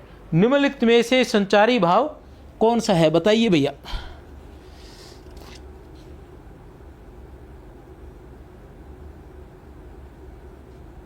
निम्नलिखित में से संचारी भाव कौन सा है?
गलानी जो है वो संचारी भाव है।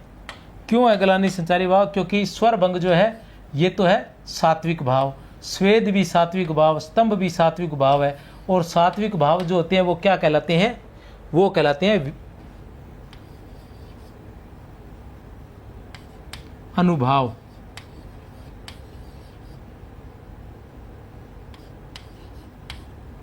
सात्विक भाव जो है वो अनुभाव विभाव कहलाते हैं।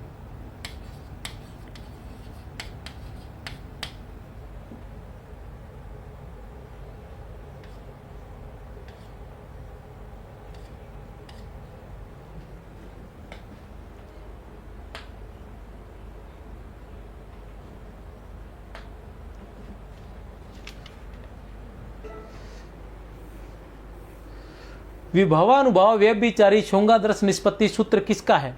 किसका ये सूत्र? कोई समस्या नहीं है, भरत मुनि का है। ये एक जैसे प्रश्न मत समझना, मैं ये बताने के लिए लेकर आया हूं कि ऐसे पहले पूछे जा चुके हैं, ये परीक्षा में पूछे जा चुके हैं, मैं ये बताना भूल गया। वैसे ये भी नेट 2017 में पूछा गया है और केवी पीजीटी हिंदी 2016 में ये प्रश्न पूछा गया है। बार बार इसी प्रकार के प्रश्न पूछे जाते हैं, तो ज़्यादा परेशान आप न हुए। भरत मुनि ने नाटक में कितने रस माने हैं? तो 8 रस माने हैं। कितने रस माने हैं भरत मुनि ने नाटक में? 8 रस। कितने रस माने हैं भरत मुनि ने नाटक में?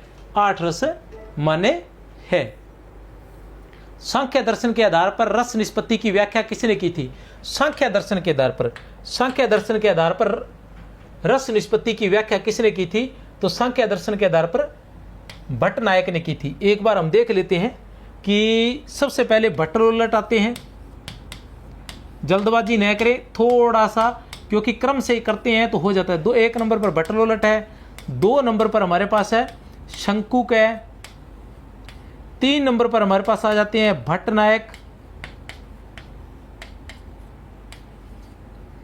और 4 नंबर पर हमारे पास आ जाते हैं अभिनवगुप्त। दर्शन की हम बात करें तो जो भट्टलोलट है इनका तो मीमांसा दर्शन था, शंकुक का था न्याय दर्शन, भट्टनायक का था सांख्य दर्शन, और अभिनवगुप्त का था शैव दर्शन। क्या पूछा यहां? सांख्य दर्शन। तो सांख्य दर्शन उत्तर क्या रहेगा? भट्टनायक ही रहेगा। उत्तर क्या रहेगा? भट्टनायक ही रहने वाला है। वीर रस का स्थायी भाव होता है। वीर रस का स्थायी भाव क्या होता है? उत्साह होता है। वीर रस का स्थायी भाव क्या होता है? उत्साह होता है। ये क्या है? मेहरबानी है हमारे, चलो पढ़ लो साथ में पीपीटी बनाने वालों की।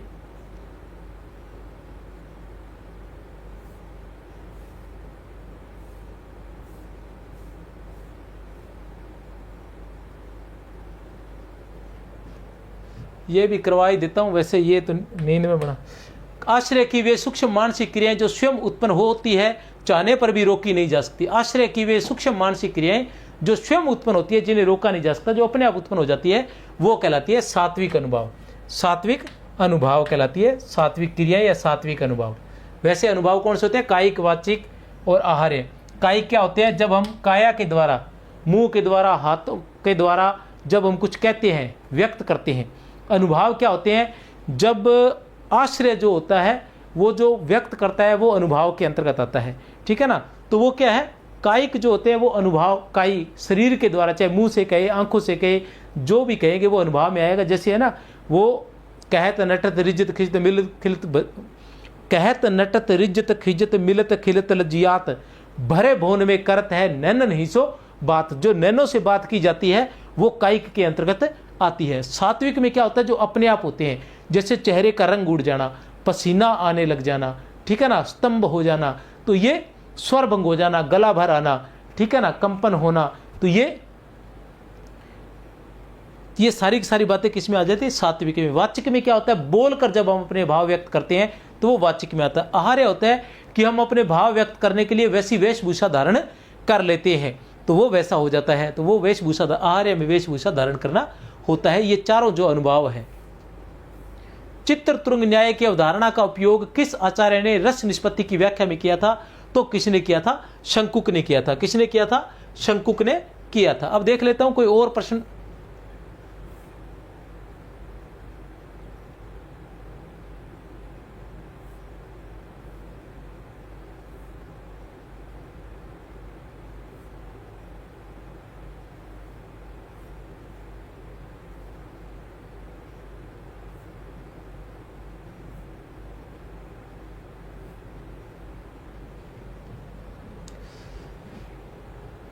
विभावानुभाव व्यभिचारी शोंगादर्श निष्पत्ति किस ग्रंथ से आया है? विभावानुभाव व्यभिचारी शोंगादर्श निष्पत्ति किस ग्रंथ से आया? तो किस ग्रंथ से आया? ये नाट्य शास्त्र से आया है। नाट्य शास्त्र के रचनाकार कौन है? ये किसका है? भरत मुनि का है। भरत मुनि का है। किस काल का है? दूसरी शती ईस्वी पूर्व का है। ठीक है ना? साहित्य दर्पण किसका है? साहित्य दर्पण जो है वो विश्वनाथ का है। ठीक है ना? कौन सी काल है? 14वीं शती। रस गंगाधर किसका है? जगन्नाथ का। कौन सी शती है? रस गंगाधर जगन्नाथ 17वीं शती।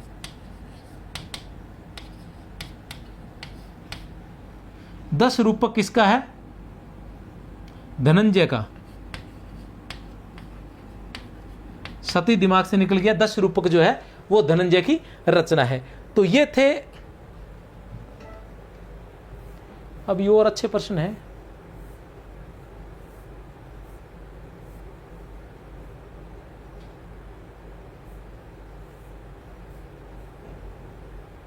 एक प्रश्न और आ गया, प्रतीति प्रकार व असंगत क्रम छांटिए। प्रतीति प्रकार व असंगत क्रम छांटिए। एक्चुअल में क्या है, पीपीटी वाले को ना मैंने साधारणीकरण और रस और निष्पत्ति तीनों पर प्रश्न बनाने के लिए भेजे थे कि ये प्रश्न है अलग अलग कि ये पीपीटी बना दो। उस महाशय ने क्या किया कि तीनों मिक्स कर दिए कहीं ना कहीं बीच बीच में, तो उससे हमें नुकसान तो कोई नहीं है, मैं आपको करवा दूंगा क्योंकि तीनों करनी है, पर मैं लेकर ये आपको करवाऊंगा, इसलिए मुझे थोड़ी समस्या हो रही है, आपको कोई समस्या नहीं होगी। प्रतीति प्रकार व असंगत क्रम छांटिए। सम्यक प्रतीति क्या होती है? ये प्रतीतियों के बारे में ये किसकी थी? ये वैसे तो शंकुक की थी। किसकी थी? शंकुक की।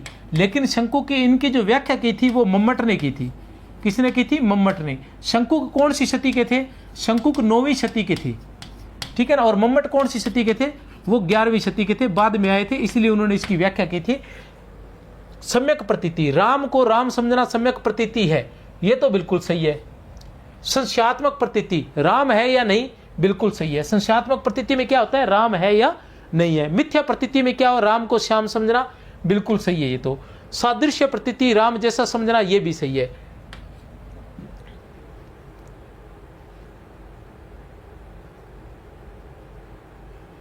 तो असंगत की बजाय ये संगत क्रम कहना है यहां, और संगत की हम बात करते हैं तो उपयुक्त सभी है, संगत की हम बात करते हैं तो उपयुक्त सभी आ जाते हैं।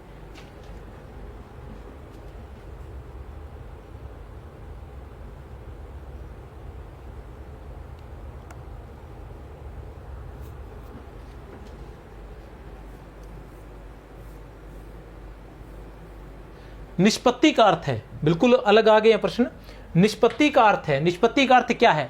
आविर्भाव है, उत्पत्ति है, पूर्णता है, उपयुक्त सभी है। आविर्भाव है, उत्पत्ति है, पूर्णता है, उपयुक्त सभी है। तो निष्पत्ति का अर्थ क्या है? उपयुक्त सभी। निष्पत्ति का अर्थ क्या है? उपयुक्त सभी। आविर्भाव भी है, उत्पत्ति भी है और पूर्णता भी है। आचार्य भट्ट लोलट कृत रस सूत्र व्याख्या को क्या संज्ञा दी गई है? भट्ट लोलट के रस सूत्र की व्याख्या को क्या संज्ञा दी गई है? तो उत्पत्तिवाद की संज्ञा दी गई है।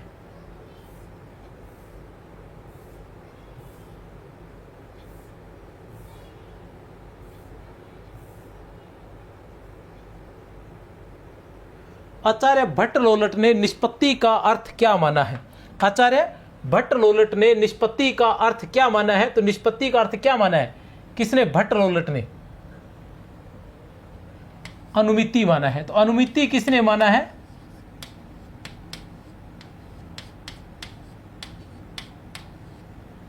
भट्ट लोलट ने। भुक्ति किसने माना है?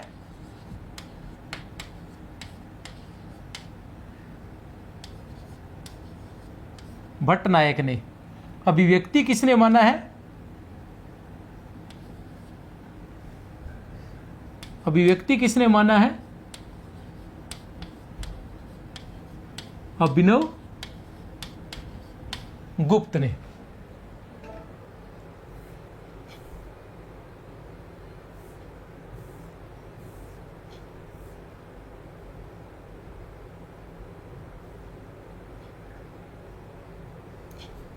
आचार्य भट्ट लोलट ने, आचार्य भट्ट लोलट ने रस सूत्र की व्याख्या में प्रयुक्त संयोग शब्द, ये जो संयोग शब्द आया है इसका क्या अर्थ माना है? इसका अर्थ क्या माना है? किसने? भट्ट लोलट ने। किसने? भट्ट लोलट ने संयोग शब्द का अर्थ क्या माना है? तो भट्ट लोलट ने क्या माना है? भट्ट लोलट ने संयोग शब्द का अर्थ है उत्पाद्य उत्पादक माना है। क्या माना है? उत्पाद्य उत्पादक। भोज्य भोजक किसने माना है? भट्ट नायक ने। भोज्य भोजक किसने माना है? भट्ट नायक ने। अनुमाप्य अनुमापक किसने माना है? अनुमान्य अनुमाप्य अनुमापक की बात करें तो किसने माना है?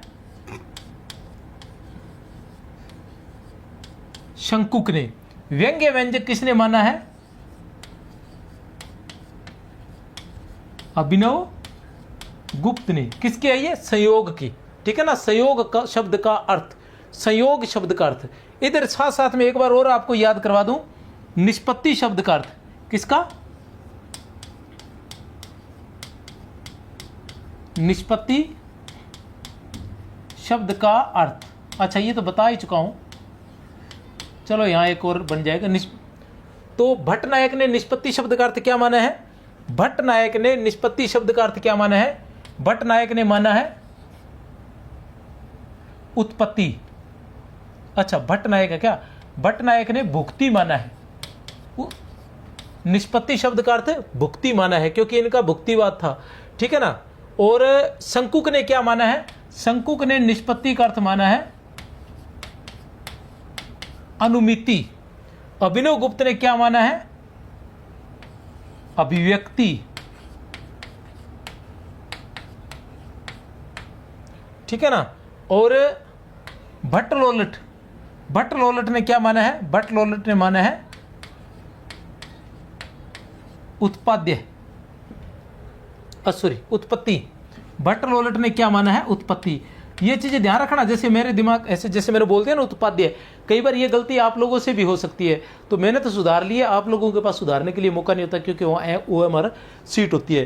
तो भट्ट लोलट ने क्या माना है? उत्पत्ति माना है। बड़ा आसान सा है, लेकिन इनके शब्दों में ही हम कहीं ना कहीं उलझ जाते हैं, तो इजी वे में ध्यान रहे।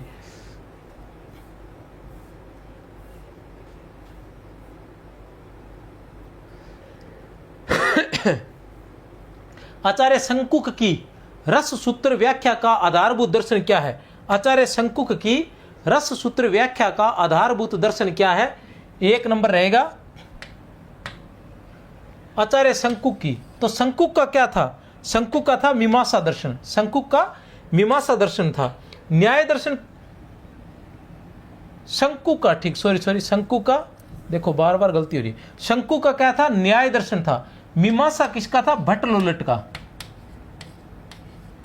करने से पहले ना एक काम कर लेना, ये दर्शन आए ना तो नाम लिख के, इनके नाम लिख के, यहाँ ऐसे नाम लिख के चारों के आगे दर्शन लिख लेना। उससे क्या है कि गलती नहीं होती है, नहीं तो कई बार गलती होने के चांस रहते हैं। न्याय दर्शन किसका था? शंकुक का था। सांख्य दर्शन किसका था? भट्ट नायक का था। और वेदांत दर्शन किसका था? अभिनव गुप्त का। वेदांत दर्शन या शैव दर्शन अभिनव गुप्त का।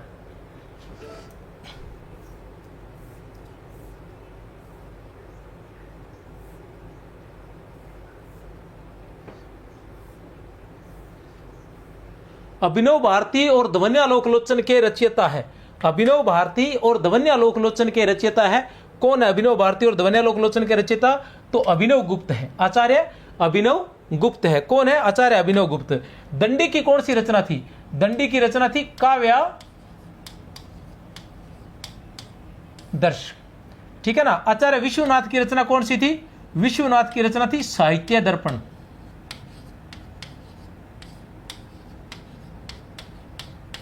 और मम्मट की कौन सी रचना थी? काव्य प्रकाश।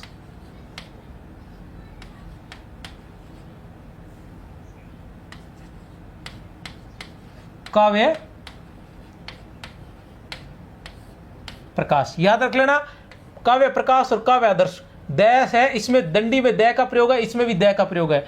इसमें देखो दय का प्रयोग नहीं है, ठीक है ना। ये ध्यान रखा लेना बस, इससे क्या याद रह जाएगा। कई बार ये कंफ्यूज हो जाते हैं नए बच्चे।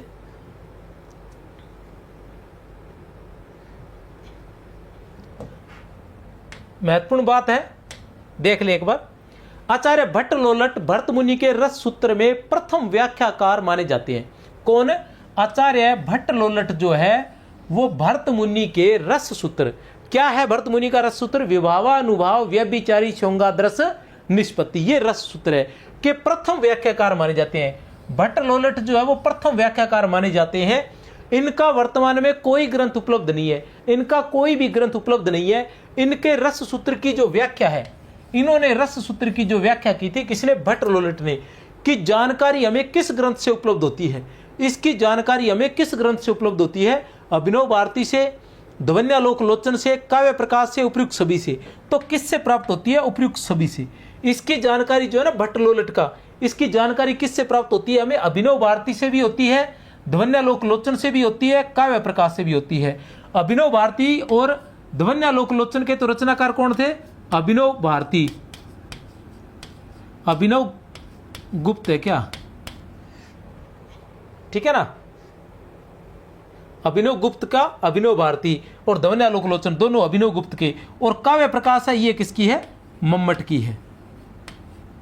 ठीक है ना, इन सभी से इसके बारे में जानकारी, क्योंकि भट्ट रॉलेट जो है उनका खुद का ग्रंथ उपलब्ध नहीं है, लेकिन इनके बारे में क्या किया है, जो अभिनव गुप्त है उन्होंने अपने ग्रंथ अभिनव भारती और ध्वन्यालोकलोचन में, ठीक है ना, इनके बारे में लिखा है, या फिर मम्मट ने काव्य प्रकाश में लिखा है। वहीं से हम इनके बारे में जानकारी प्राप्त करते हैं कि इन्होंने उसके बारे में क्या कहा है।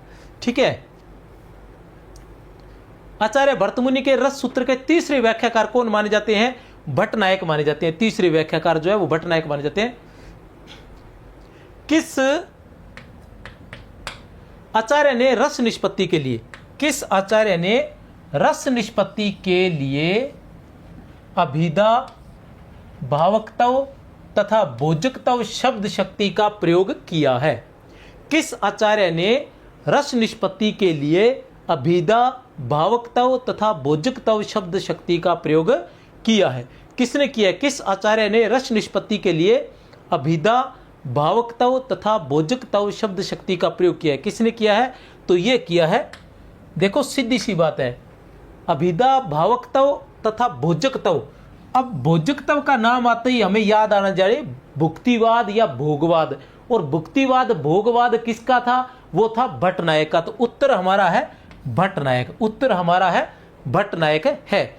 इसकी व्याख्या और देख लेते हैं थोड़ी सी, कुछ और अगर नोट्स में कुछ अलग से दिया हुआ है तो वो भी देख लेते हैं।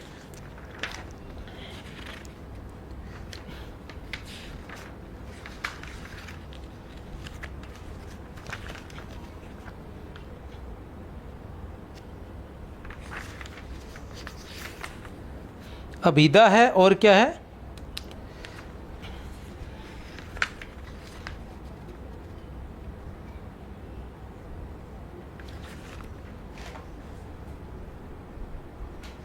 भावकत्व है तथा बोजकत्व है।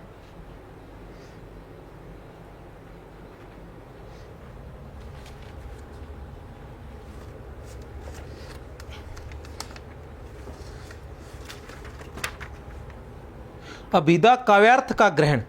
अभिधा में क्या होता है थोड़ा सा बता दूं मैं आपको, ठीक है ना, लिखवा ही देता हूं। अभिधा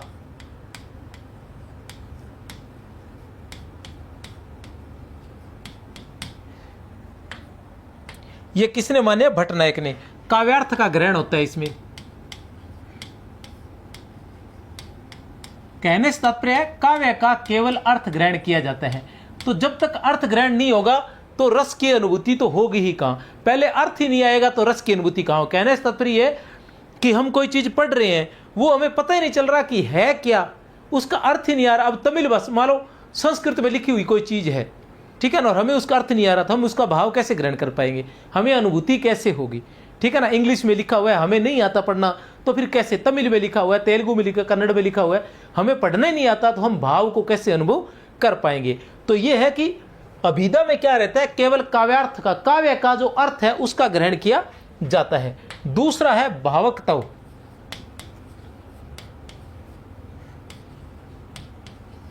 भावकत्व में क्या रहता है? भावकत्व में क्या रहता है? भावकत्व में विभाव, अनुभाव।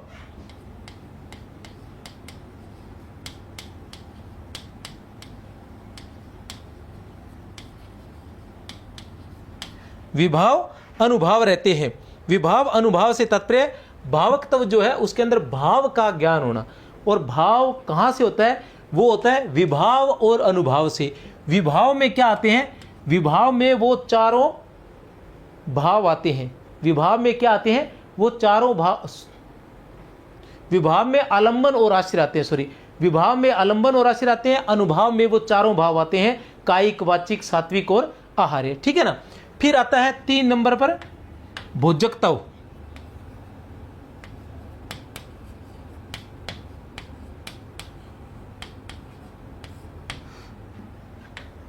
भोजकत्व में क्या रहता है? भोजकत्व में सहृदय पाठक रहते हैं।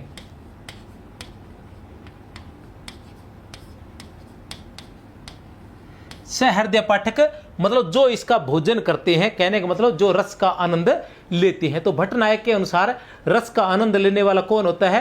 प्रेक्षक होता है। सहृदय या प्रेक्षक कह सकते हैं। क्या होता है?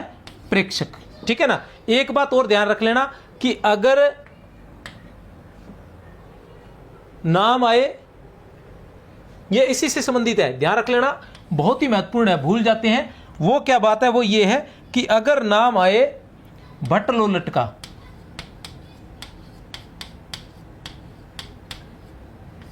ठीक है ना, क्योंकि रस की अवस्थिति से संबंधित भट्टलोलट, फिर आएगा नाम शंकुक का, फिर आएगा नाम भट्टनायक का, फिर आएगा नाम अभिनव गुप्त का।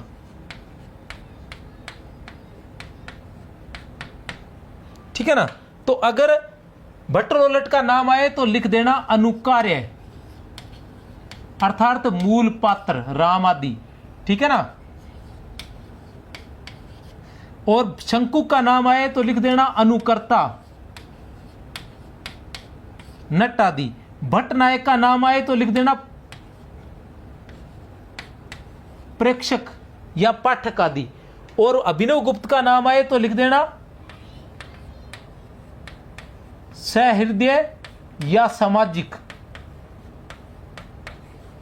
ठीक है ना। अगर भट्टनायक का नाम आए तो स्पेशल नाम आए तो प्रेक्षक लिखना है, और अभिनव गुप्त के लिए सहृदय सामाजिक आए तो ये लिखना है। लेकिन वैसे भट्टनायक ने क्या मानी है, किस में मानी है, रस की अवस्थिति। रस की अवस्थिति प्रेक्षक में, प्रमाता में, और सहृदय में, पाठक में, दर्शक में, ठीक है ना, इन सभी में, सामाजिक में, इनमें मानी है। और वहीं अभिनव गुप्त ने भी किया है, प्रेक्षक में, प्रमाता में, सहृदय में, सामाजिक में रस की अवस्थिति मानी है, मतलब सामने जो बैठता है उसमें।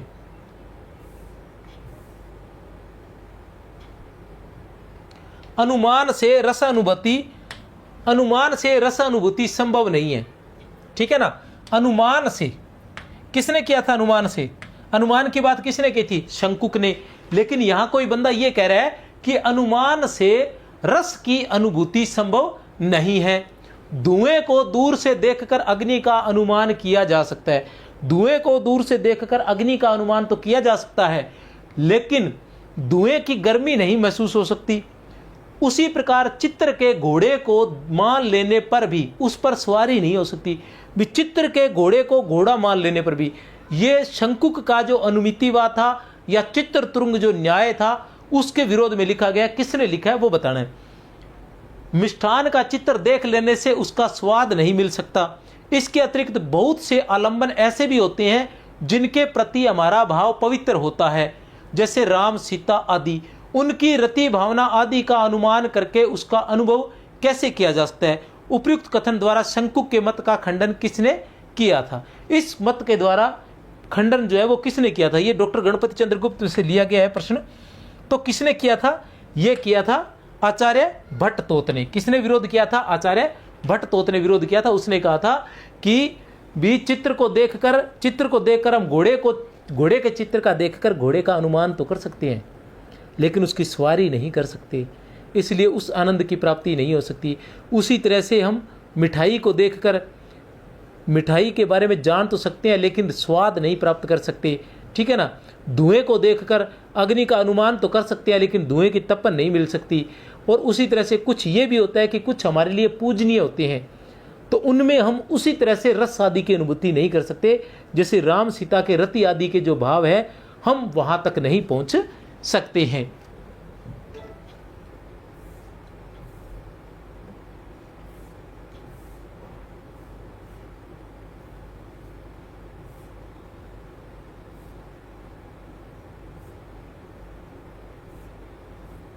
आरोपवाद की संज्ञा किस वाद को दी गई है, आरोपवाद की संज्ञा किस वाद को दी गई है, तो आरोपवाद की संज्ञा उत्पत्तिवाद को दी गई है। किसका है ये, भट्टलोलट का है।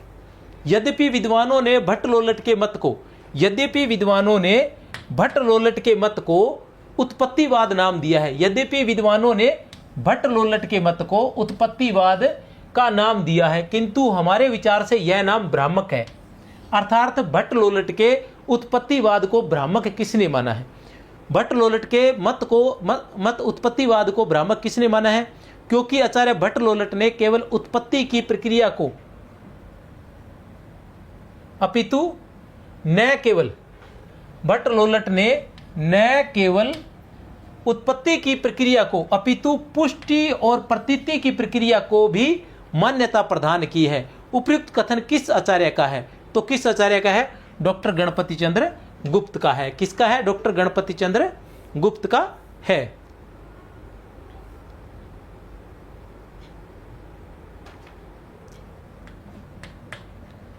रस सूत्र के किस व्याख्याकार ने रस निष्पत्ति मूलतः ऐतिहासिक पात्रों में मानी है? रस सूत्र के किस व्याख्याकार ने रस निष्पत्ति मूलतः ऐतिहासिक पात्रों में मानी है? तो किसने मानी है? वो है भट्टलोलट ने। मूल रूप से तो इन्होंने ही मानी है, मूल रूप से तो इन्होंने ही मानी है। कुछ लोग एक नाम और भी बताते हैं, लेकिन ऐसा लगता नहीं है। तो आप प्रमुख रूप से तो भट्टलोलट ही करेंगे सबसे पहले तो।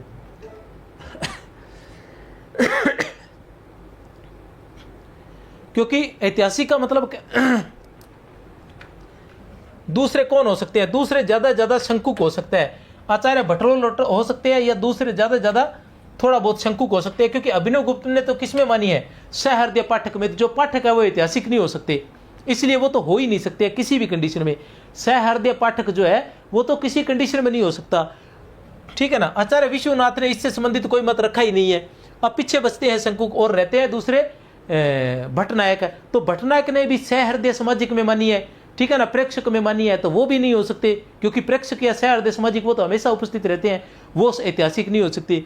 अब शंकुक जो है इन्होंने भी अनुकर्ता में अभिनेता में मानी है, ठीक है ना, तो ये भी ऐतिहासिक नहीं हो सकता। लेकिन कुछ कह रहे हैं कि इसमें भी होता है, क्योंकि कुछ लोगों ने इनको भी शंकुक को जो रस की अवस्थिति है, कुछ साथी हिंदी साहित्य कोश में तो ऐसा नहीं लिखा है, वहां तो ये लिखे है कि आचार्य शंकुक रस की अवस्थिति अनुकर्ता में ही मानते हैं। लेकिन कुछ किताबों में ये लिखा हुआ है कि रस की अवस्थिति ये भी अनुकार्य में ही मानते हैं, भट्टलोलट की तरह। ऐसी स्थिति में ये इनका नाम भी ऐतिहासिक पात्रों में आ जाता है। तो कुछ न कुछ ये हो सकता है, लेकिन ज्यादा गौर मत करना, मेन भट्टलोलट ही रहेगा।